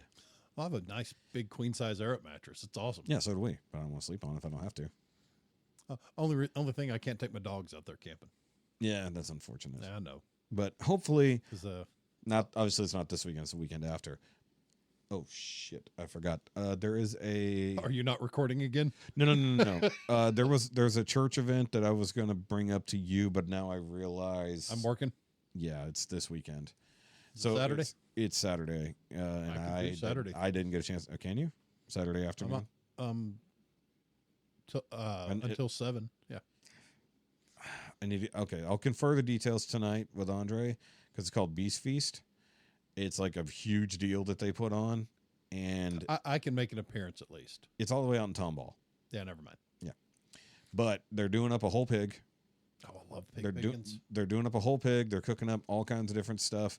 There are going to be door prizes. There'll be giveaways, including a safari hunting trip to Africa. Mm-hmm. That kind of shit. They do that. They do that once a year with this group. Mm-hmm. So it's like a big investment, but like I forget however much money per person, per plate, or per table spot. We're going a different way. Probably next year. I'm going to start working on getting me a cook trailer again. Okay. And I'd like us to team up and do a cook-off out at the Legion or something like that. I don't know why the audio is suddenly quiet. Either way. But I think cook-off would be great. Yeah. So I need to confirm, make sure there's still tickets available because I did want to go to this, and I think it was supposed to be in the evening, but I remembered that it was the week before Jessica's birthday, so that would be But yeah, this if it's all the way in Tomball, I can't make it. Yeah, it's all the way in Tomball, so that's unfortunate. But Saturday's up at 2, there at 4, and then stay there for 30 minutes and haul ass back to work. Yeah. So I'll look into it, but I was wanting to go to that because it looks like it's going to be a good time. Well, enjoy. Plus, I've never met anybody from the other churches. Yeah. Because it's a system. It's a church system. You know, the main sending church. And then they've got a new one, I think, in Waller that they've opened up. So another branch church. You got it? No, just yawning. Okay. You did an inward yawn? Yeah, I'm trying not to go. Yeah, I did. Yeah, you did it anyways. Everyone saw the bottom of your tongue. Either way, so that was just the thing I just reminded myself of because it is the beginning of October and that's going to be happening. So I need to send money to persons, right, if I'm going to participate. But yeah, I'm out. Yeah, but apparently they do like big giveaway, like they gave away some guns and stuff like that. Oh, nice, very good. And other man packages. Well, take some pictures. Tell us all about it, man. I hope you have a good time. If I manage it, if they are out of tickets, then I won't be able to go. Oh, true. Yeah, because I think they needed a head count past a certain point. Well, we can go. But the idea of the whole pig being cooked, like they had to build the whole like cinder block fucking cook off. Oh, speaking of pigs, I got a new turbo nozzle for my pressure washer, so I can. Okay, hold on. How does that relate to pigs? Instead of skinning the pig, I use the turbo nozzle to blast the hair off the skin. I got you. So you can do you can quarter them up and do a quarter pig pickings on a smaller pit. I got you. And I actually enjoy the skin and cracklings off of that. I got you. I was like, how the fuck? Speaking of pigs, I got a new nozzle for my pressure washer.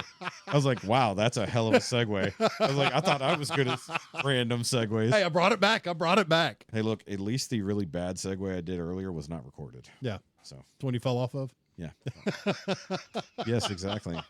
I didn't technically fall off of it. I tried to step off of it, and it kept going backwards because I didn't know how they worked effectively.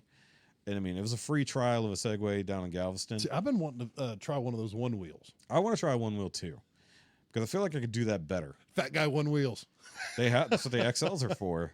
They, You know how dangerous we'd be fucking bombing around. can't stop. No, just two fat guys on one wheels going down 105 to go to the brewery. Like, what are y'all doing? We're going to the brewery. Because the XLs had like a They're going to the brewery. yeah, the XLs had like a 17-mile range or something Yeah. like that. They've probably gotten better. That was about 5 years ago. We'd start fucking jousting because we're dumb. I wouldn't. I would. No. Because the problem is you can't, you'd have to joust sideways because you go that way. You don't go forward. No, you take the fighting stance. You go that way. Here. It's stupid. That'd be fun. Bad idea. No. Bad idea. Don't want to do it. We have drastically different ideas of fun. Yeah. I don't like to get hurt, and you like to see if you will. It's like me. I will get hurt, and I don't do it. I wonder. Like- Charge. You're like, I'm going to get hurt. I should try this. Yeah. It's like, I want to see how hurt I can get. It's like, I'm sure I will get hurt, but I'm going to make sure I hurt others first. Well, with work being so. You can drowse traffic if you want. with play on the dotted line. Why not? The fucking cyclists do it. Worst game of hopscotch ever. Dude, I guarantee you, cyclists don't get bothered at all when they're fucking hogging the lane on the fucking freeway. They were out there in 1370 or up by the farm. The big old road, yeah. Yeah. Blocking the friggin' everything. There's no shoulder there. They should not be riding Exactly. So I was in the dually. there.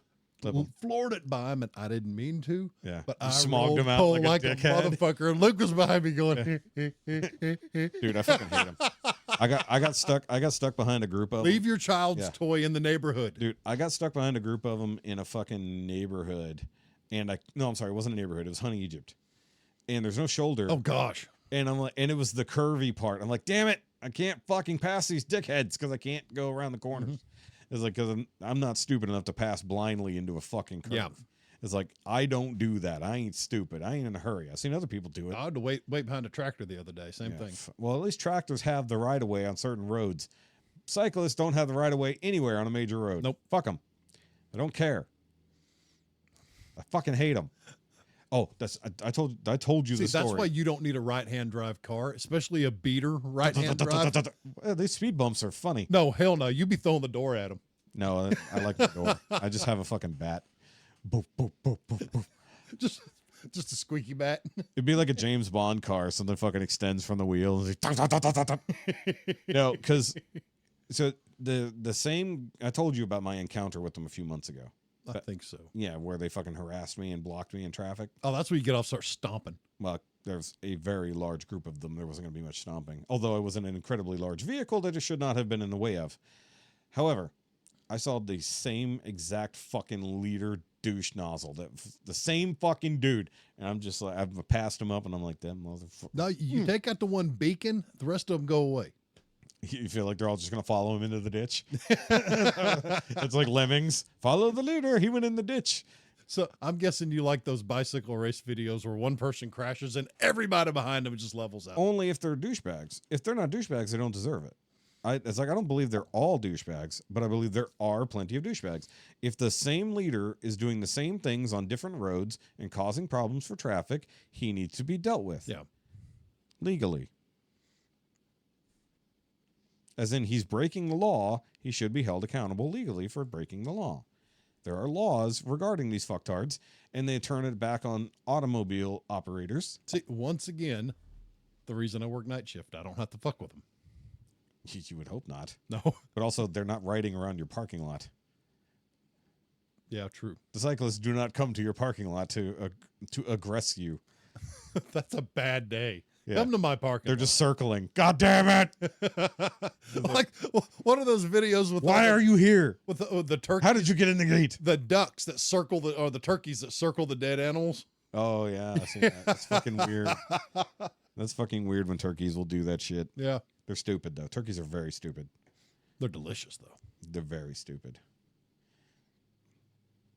Though what's funny is when you brought up the pigs earlier, I should have been reminded that I just watched Clarkson's Farm all the way through. Yeah, that's a good one. The show's fucking. I can't stop watching it. That's a good show. It's It's relaxing. so good. It makes you feel It's nice. stressful. Okay, so Jessica came in season 2 when all the fucking crazy shit started going wrong in season 2, and then like season 3 when things went even worse, she came in on the worst possible episode. Pigs. Oh And god. she did not see the pig episode. Oh my god. I told her I'm glad you weren't here for that because you'd have been crying Yeah. about the sheer loss of life. I mean, just Pigs. and the one modification they made to those The pigloos. Clarkson ring. Yeah. She said Cligloos. Pigloo. Yeah, but you didn't say that's what you tried to say. You combined it with Clarkson ring. You're like Cligloo. The I know what you were trying to say, but you didn't. stupid brain. All the words at once. Talking faster than your brain is meaning to. That's Yes. that's No, the fact that they invented a pig safety device due to Clarkson's input. yeah, due to his Assuming- incompetence. Well, I mean, it's not incompetence if you don't know what's going to happen. It's like, I'm sorry, 80% is like, or 50% is an acceptable loss. It's like, yeah, that's no. a huge loss. It's like, no, that's not acceptable. We're going to reduce it I mean, to it was 13. one after another after another. We're going to Holy reduce it to crap. 13% loss. I was like, He did better with the sheep. I mean, the sheep were easier. They Yeah. just went out there and did things, and then he sold them. And Hey, paint. I like how he just picks a new animal per season. I'm going to raise animals like this. What's next? Llamas? It's probably. Ostrich? Well, actually, next is a bar. Because you got to remember, they're like, yeah, that's coming. they're basically 2 years behind. Yeah. Which is crazy to think that they're 2 years. Yeah, we already got the spoilers off of that. Yeah. Thanks, Drive Tribe. For real, Drive Tribe. It's like way to spoil the fucking next season of Clarkson's Farm. now it's like watching the Titanic. We But- know it's going to go But down. here's the biggest thing about it. 2 years of being hindered by the fucking council, basically for personal reasons. Yeah. They hated Clarkson. Because even Charlie said anyone but you Mhm. would not have these problems. Then what was it? Season 3, they basically got carte blanche to get everything. Yeah, they filed a major legal appeal, proved their case, Had a impartial adjudicator come Yeah. in. and said no, they are being completely ridiculous. Any other farm would be able to do this. Yeah. You are done telling him what to do, outside of actual problems. Which I didn't get the restaurant thing. That was great. Yeah, dude, the fact that they had that restaurant open for 6 weeks and then they shut them down. Yeah. And then they basically lost it. Like that awesome restaurant they built out in the middle of the farm on that old barn. With all farm to table, everything. Yeah, literal farm to table. Then the shop and all that. They shut down. They mostly shut down the shop, but that was Lisa's fault on the shop, Yeah. selling shit that isn't from there. And she just wouldn't come off of it. no, she's too Irish about it. But just the idea, Well, she's Irish or basically British Texans. We're the ungovernable. the Scottish were basically that too. Yeah. That Scottish, Welsh, Irish. Well, other ends of the country. Yeah, but still, they are the ungovernable. Yeah. I mean, the Welsh are basically the fucking Louisiana because you can't understand what the fuck they're saying. Irish, on the other hand, shout out to Al because he's straight up Irish. He's been on here a couple times way back in the day. But either way, just the idea that they fought so many legal fucking battles, actually went along with all the shit they said. They complied and they said no.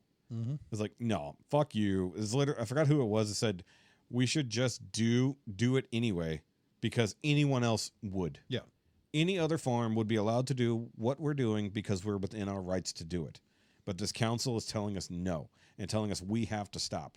It's like, also, I'd have just said, look, this is my fucking land. This is my business. This is my land. And they're trying to say, well, you're not a real farm. You're a TV presenter. I was like, who are all these people out here running this farm equipment, raising these animals, slaughtering the fucking meat, gathering the harvest? Are we not turning a profit? This is literally a fucking working farm, you stupid fucks. It's like, you can't tell me I'm not a real farm. It doesn't matter we're filming a TV show on the farm. We're still farming to do the TV show. Yeah. It's still a fucking farm. And it's still a shop that anyone can legally have as long as you're selling the shit within the rules, which they proved they were doing. And then they had a local brewery make fucking beer from their malted Oh, barley. and then was it ciders? The cider started exploding. Gosh. Whoops. I've had that happen. I've seen it happen to other people. No, I made an Oktoberfest before, Yeah. Lord, 2006. Yeah. And I forgot about it because I can't read. Yeah. I can't read at all because instead of Wait. we did the natural carbonization. You're the book guy. Apparently, teaspoon now and you're- tablespoon look alike to a drunk me. There's a B and a not a B. Anyway, I added way too much sugar to each You put ball. a tablespoon instead of a teaspoon. Yes. Holy fuck. So, February 2006. Science. we were packing, getting ready for me to deploy to Afghanistan, and we heard psh, jink, jink, jink, jink, jink, and we see a bottom of a bottle like Yeah. a hockey puck shoot across the hardwood floor. Yeah. What was that? We start looking, and another one blows up. Yeah. Holy shit, we start burping these bottles. We call everybody we can. We drink as much as we can. I show up hungover as hell the next day. Yeah. And it was fantastic beer after being left to age that damn long. Whoops. Now, I remember Jester King Brewery, if you're familiar. No. So they've been around for, fuck, how long's it been now? 15 years? They're out of Austin. One of my favorite breweries. And back before they started intentionally making sours, they were trying to get off of normal yeast and they wanted to cultivate their own, which you can do because they're on old farmland. It's a brewery, and now they actually do a lot of farming on that farmland. So bringing it back to Clarkson, but they cultivated their own natural yeast, but they weren't quite sure how it was going to work out in the recipes they already had.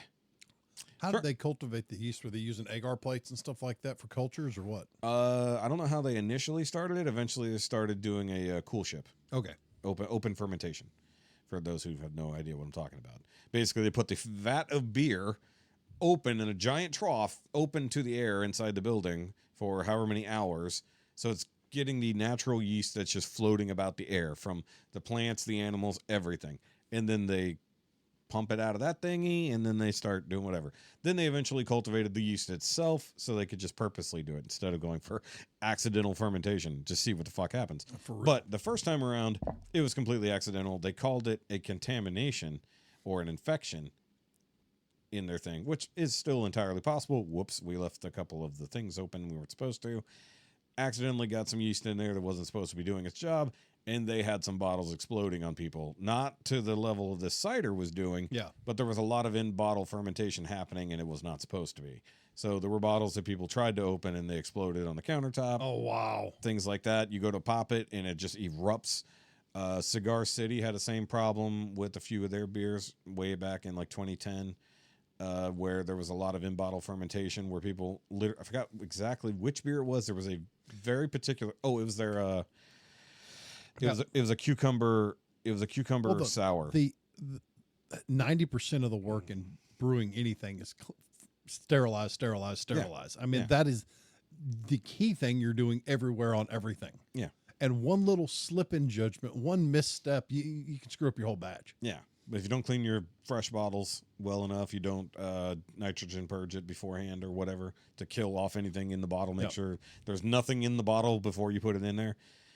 Anything like that to do it. But either way, so I remember specifically, this happened to me at a friend's house. I was opening this bottle of Cigar City. It was a cucumber something or other. It was really, really good beer, but this batch of it was highly contaminated. Turned around, had the bottle opener in my hand, and just poof. I'm sorry, it wasn't a bottle opener, it was a cork. Okay. Turning the cage. As soon as the cage, it cut loose. it just shot. The fucking cork hits the ceiling, and it is a fucking geyser on this countertop. And like, we're doing a bottle share or whatever at a house, at somebody's house. And I remember this. It was fucking absurd. Yeet. It just yeeted that fucking thing out of there. And just like, and this has been in the fridge. It's not like it was warm. Mm-hmm. You know, it had been in the fridge for God knows how long to stay cold. And it still had so much power that the 750, Good grief. and it was a 750, it wasn't a little guy. So just opening it. You didn't even have to tap it like your Saber in the bottle. No, didn't even get to the point of pulling the cork. That was just opening the cage. As soon as the cage was the only thing. It said, I'm free. It literally is what it was. It was a geyser of fucking beer in this kitchen. And it took us about 30 minutes to clean it all up because it was everywhere. I don't remember where the cork ended up. It was somewhere. But after just that, a natural reflex.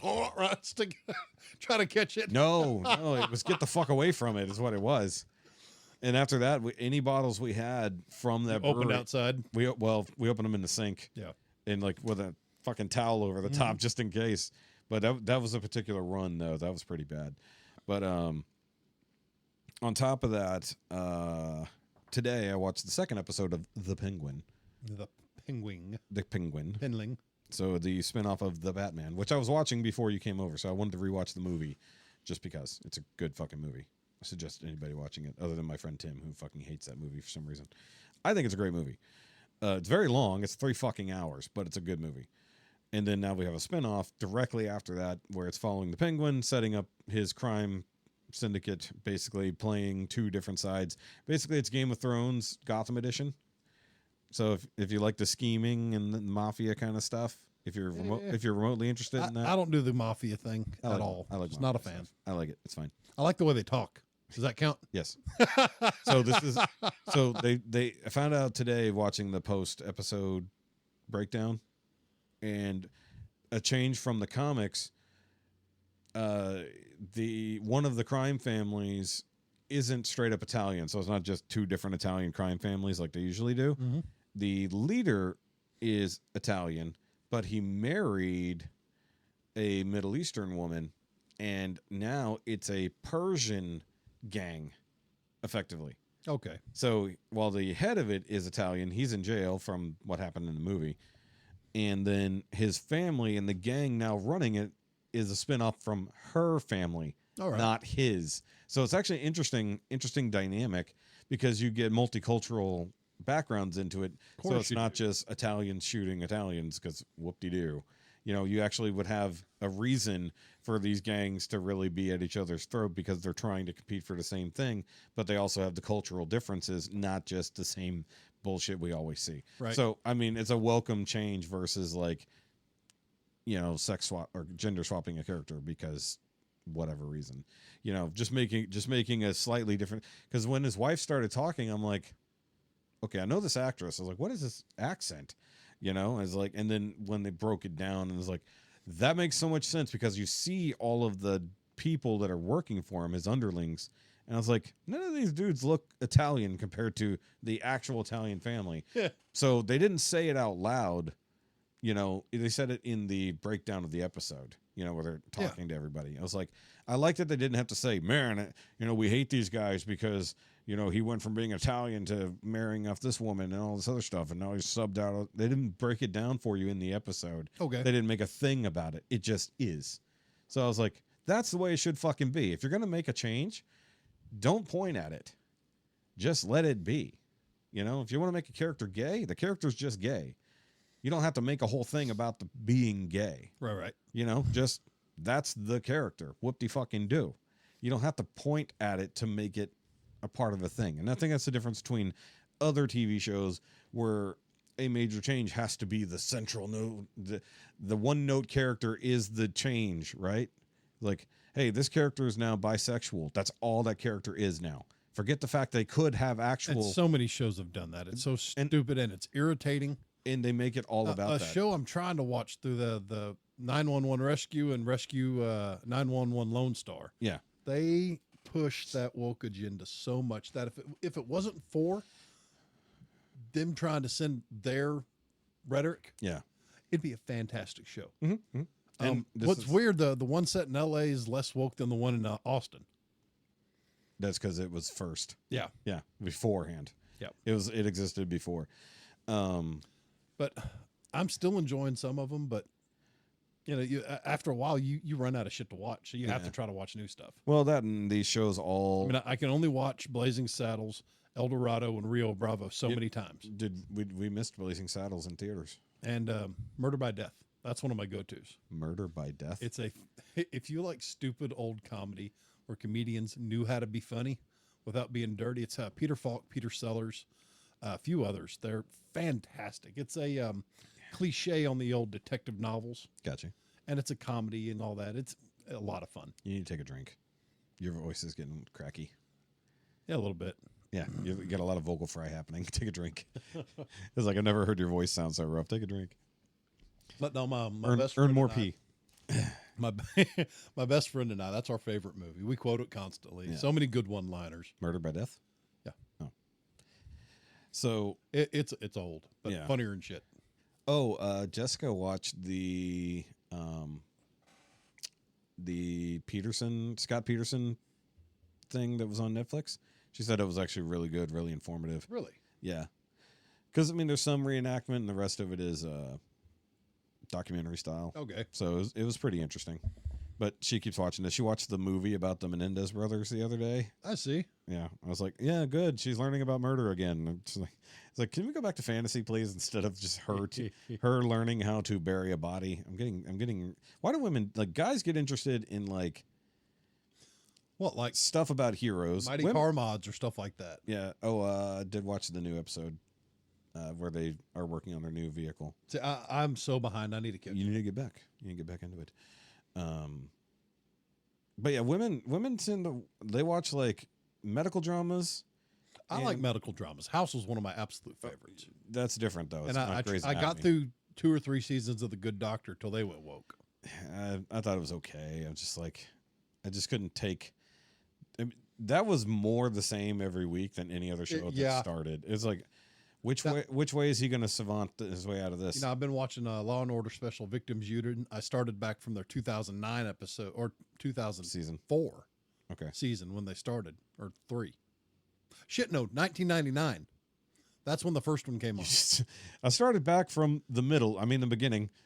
Yeah, 99 Yeah, okay. was when they first came on. I watched a lot They're of still SUV. running now. I said SUV. I watched a lot of SVU, but I think after what Was that Almighty Car Mods? I think that show has gone on for way too long. Yeah. Okay. Do you know what their penultimate episode needs to be for that show? They need to basically, and I don't know if they've done anything like it, but they need to. Basically, they need to cover Epstein, but have a resolution. Yeah. That would be so they need to go over where like they've had. Oh, hell yeah. Okay, so imagine that a lot of their like big cases have all been connected and they didn't know it. And then ultimately it comes down to basically an Epstein Island situation. That's a good one, yeah. That's how they need to wrap that fucking show. Or the whole P. Diddy thing. Or either way. I think Epstein makes more sense because that way you don't have to tie it to Something anybody who's ongoing. currently alive. Yeah. But if you tie it to an Epstein Island situation, because I know at some point they've taken And down. just out so many people. Yes. Basically through the TV show, Yeah. literally take down. We're done. Cancel us. Basically have like a version of the Clintons and then everybody else. Yeah. But basically like. But super obvious, yeah. But I like the idea that they could say they have cases that were never solved throughout the years or they didn't have a good resolution. And then it turns out it was all due to this. Yeah. I think that would be an interesting way to end SVU. Well, there's that one. I want to get into Criminal Minds. Did I ever tell you? So assuming that Mariska Hargitay is still leading that show. Who's Mariska Hargitay? Hargitay. She's the what? I can't remember her fucking last name. Liv. Yeah, okay. So she's Olivia. Olivia. Yeah. So Benson. I assume she's still. Benson mom. So she's still doing the thing. I think so. Okay. My uncle used to babysit her as a child. Really? Yeah, the one in California, my Uncle Billy. The families were connected via Hollywood, and at some point, because her mom was a famous actress too. Oh, the other guy who died, it was John Astin. Sean Astin's dad. Okay. That's who died. That I couldn't remember. So that's another one dead. Bunch of people dead this weekend, along with Chris Christopherson. Yeah, he passed. Yeah. So we mentioned that at the top of the show, but we didn't get a chance to really go into it. Did we record it? That part was recorded. But the point was, like, I don't know. We don't have a really point at the end of this episode. But either way, Chris Christopherson died. I was a fan of the Highwaymen. And, like, I don't know a lot of his individual things, but I know a lot, he wrote songs for other people. And his appearances in, we mentioned Blade. We mentioned Blade earlier, and then I don't know other TV shows or movies he was in, but I'm sure he was in. Probably in others. Probably in other things. I would have that pulled up here, but I can't even seem to keep the machine recording. So Nope, you can't. Actually bringing up Chris Christopherson things Yep, would be great. the SVU still running season 26. That's fucking nuts. That, regular Law and Order quit doing. Well, it outpaced it, and then there was another one that was more realistic that happened after that. It's like, but everybody just liked SVU. Yeah, because it had the best cast. I think it does. Then Ice Cube naming things randomly over and over and over again. Yeah, fucking Ice Cube. I like him. Whose joke was that? We're talking about. Was it? Mulaney, John Mulaney. John Mulaney. Yeah, he had the. He had the fucking. I had his name 2 seconds ago, and not Jerry Orwell. He had the Jerry Orwell joke. Yeah. It's like someone got Jerry Orwell's eyes. John Mulaney was great. John Mulaney is still great. He's got. Does he have new stuff coming out? He's had the last special came out last year on Netflix, and then he has a show where he's interviewing people. Yep. It's on Netflix. Yeah, my favorite's the one about him just Yes, being drunk as shit, pissing in people's cat box and shit like that. That's fun. Oh, so real quick before we go, have you started your MCU journey yet? Not yet. Okay. So I'm when, about to. When are you going to do that? Probably this week. So you're going to start. So you're going chronological. Yeah, I'll watch one a night and then I'll watch other stuff. So now I got to think if you're going chronological. Well, order, who's first? Do you want later? Do you want to compare lists? To what? They have many different variations of what other people believe is chronological. Well, there's an actual chronological order to events in the universe. Yeah, and that's what I'm trying to catch. But this goes back to the release order versus chronological order problem. I like the chronologicals. Because I want to start in the past to work my Well, way because forward. technically the Hulk movie was the first movie that came out in the MCU, followed by Iron Man, followed by Captain America, followed by Thor. Let's see. Space.com has a list. Let's see here. Spaced.com? Space. Oh, just space. Let's see here. Where do they want you to start? Because technically speaking, Captain America, the first Avengers. first agenda. First agenda. Kind of. I mean, technically speaking, that is the earliest in the timeline, but it's not at the same time if you consider Thor. But they don't include. Actually, they. It's probably not up to date. No, it's not.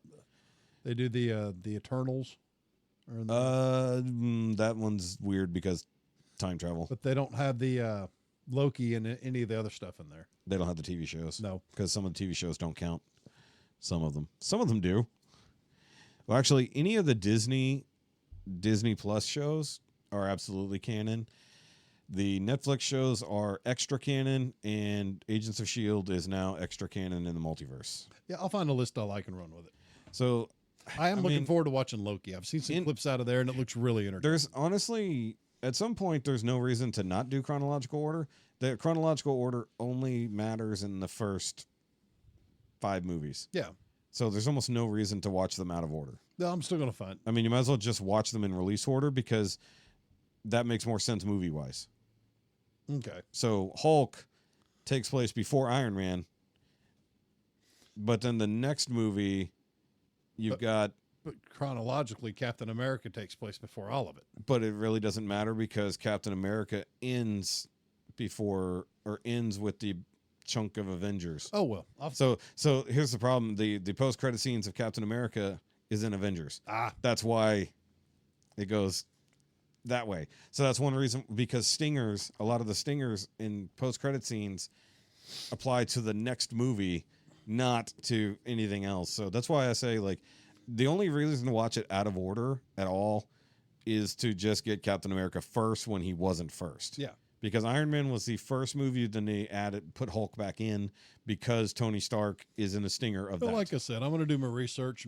I'm probably going to go so far as to print it out. I mean, the Eternals, half of the Eternals takes place before anything else. Yeah. Because it takes place 5,000 years ago. But that doesn't matter because the story matters when it happens in 2025. That's when that matters. So there's no point in watching anything out of order because, well, the only reason I say that is... Well, because you feel so strongly about it, I'm going to do it now. Well, because well, here's the thing. In Thor happened... I could be wrong. I think it was Iron Man, Thor, Captain America. But here's the great thing. I don't care. But I want a guide. But I'm trying to give you the guide, but you don't care about I don't want that guide. You don't want my guide. It's the same problem I had with Ricky. You don't want to fucking listen. Huh? So it was Iron Man was technically first, but not because Hulk is extra. Yeah. Hulk doesn't count. He is a little extra. Yeah. It doesn't count on his own, even though he's part of the MCU.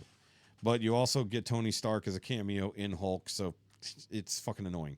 But I'm trying to remember if it was Thor, then Captain America, which would make sense because there are Thor references in Captain America. But like I said, after a certain point, you have to watch them in release order or else you fuck everything up because Iron Man 2 leads into Thor. Oh, yeah. See, that makes more sense. So you got to get the actual one. So it's Iron Man. Yeah, Iron Man 2 takes place before Thor 1. Anyway, we'll figure. So that's what I'm saying is like there's almost no point in watching in chronological order because it only affects like 2 movies, and that will affect the watching order of the rest of it. Here's what I'm looking at. Yeah, so they moved Incredible Hulk to after Iron Man, even though Incredible Hulk came out. Yeah. Wait, now they're saying it's after Iron Man. That's weird. It was actually before. But yeah, so it goes Iron Man, Hulk, Iron Man 2, Thor. That's release order. Okay. And then Avengers, like I said, Captain America led into Avengers. Iron Man 3, post Avengers. And that has the Dark television World. shows in it? Huh? That has the TV shows included? There's no TV shows at this point. Okay. Oh, wait, no, I'm sorry. Yes. It has the references to... that's annoying because you don't need these things. Because Agents of S.H.I.E.L.D. is non-canon. Well, I've got everything. Yeah, but I'm saying Agents of S.H.I.E.L.D. is not canon and has no effects on... Fuck. Has almost no... The movies have no... This is the problem with the way they did this. No, so listen, this is the problem with the way they did this compared to now. Originally, Agents of S.H.I.E.L.D. was not allowed to be referenced in the movies. They could reference what happened in the movies. So Agents of S.H.I.E.L.D.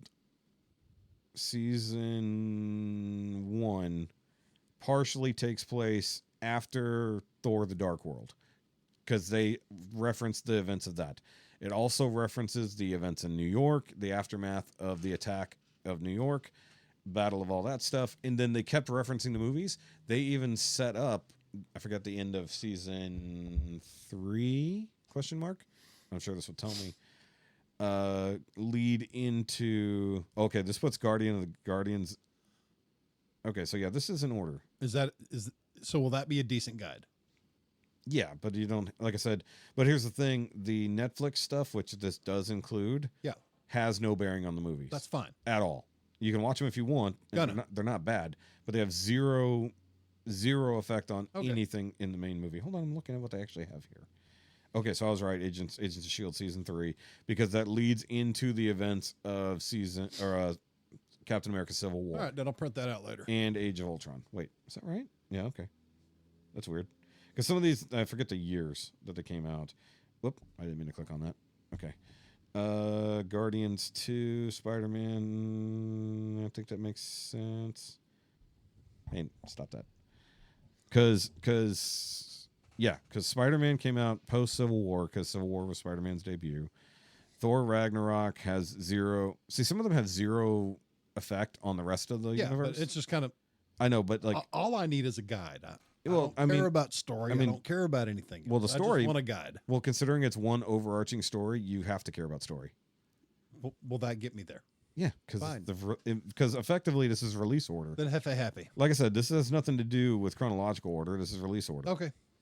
So, like I said, the only movie that really shifts for chronological is Captain America, but that's only because 90% of that movie takes place in World War II, and 10% of it takes place in 2012. Okay. But like but it came out in whatever. It doesn't matter. And yeah, I don't think it shifts anything else that I can see that matters, because obviously some movies like. Wait, where does it put Captain Marvel? Okay, so it's telling you to watch Captain Marvel when Captain Marvel takes place, even though Captain Marvel takes place in the 90s. I like Captain Marvel. So Captain Marvel actually should be canonically the second movie. Canonically? Yes. Oh, wow, that's the first term I've heard. That's a good word. Good pull. You've never heard canonically? Well, I'm not a nerd. I've said these words. Either way. So Captain Marvel... Yeah, the code. Yeah. Canonically. Shut up. Arthur the Garthok. So you got to think about this. Captain America 1 takes place in 1945 and thereabouts. Captain Marvel takes place in like 1994. Yeah. Something like that. So that would be the next one in the timeline. However, then you got to go into the time travel movies where they go into the past in the first place. So it's like, fuck. Yeah, okay. I'll get it figured out. Endgame, Far From Home. Basically, just stop watching anything after Endgame. All right, no problem. No, that's what everybody always says. Like, it goes to shit after Endgame. But the Spider-Man movies are good. Well, I'm looking forward to those. Yeah. So the Spider-Man movies, and people rag on them, but the Spider-Man movies are good considering they're Sony Marvel, not just Marvel.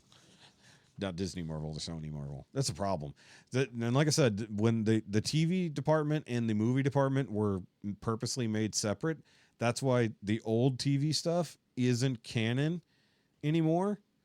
Dude, they went so hard in the paint on that they literally forced them into a different universe so they wouldn't be canon anymore. Oh, damn. Yeah, they forced Agents of S.H.I.E.L.D. into an alternate timeline so they weren't canon. That was the whole point. The show, I haven't seen the whole thing. I've seen, I think, half of season 1. I saw the first... And I liked it. It was I good. saw at least the first 3 seasons and a good chunk of season 4. I know how it ended. Because that character was so good not to... Coulson. Yeah, he was so good to Yeah. just to So- let go. So canonically, in the MCU, Phil Coulson actually is dead. Yeah. Because they weren't allowed to reference any of the shit that happened in Agents of S.H.I.E.L.D. But Agents of S.H.I.E.L.D. could reference the movies. Of course. That's why it was stupid. I'm still glad they pulled him out because he was a good character. Oh, yeah. Coulson was great. I actually liked Agents of S.H.I.E.L.D. And they did something cool. They introduced the Inhumans. Oh, wait. I didn't even look to see if the It's show... on there. Did it include the Inhumans? The poor Inhumans. That feels so bad for that show. They tried so fucking hard, and they just couldn't. Yeah. This Like I is- said, I've got 40 this- hours a week of nothing Yeah. to do, so So- I'm gonna start tackling them. Yeah, the sad part about the Inhumans is that was their solution to the mutant problem, Of course. because while the Inhumans are a thing, and they followed how the Inhumans happened almost to the T for the comics, they couldn't use mutants, but they needed mutants. So that's when they started including enhanced individuals and Inhumans as the excuse. Like naturally occurring enhanced people were as a result of Inhuman meddling. But like I said, that part was fun. The best part about Agents of S.H.I.E.L.D. was the Ghost Rider season. Whoa. Yeah. Okay, I'm looking forward to But that now. not the Ghost Rider you know. It wasn't Johnny Blaze. It was Robbie Rodriguez. Okay. I think it's Rodriguez, yeah. As long as he's a guy on fire on a bike, I'm kind of cool with it. Not on a bike. Horse. He's in a supercharged Charger.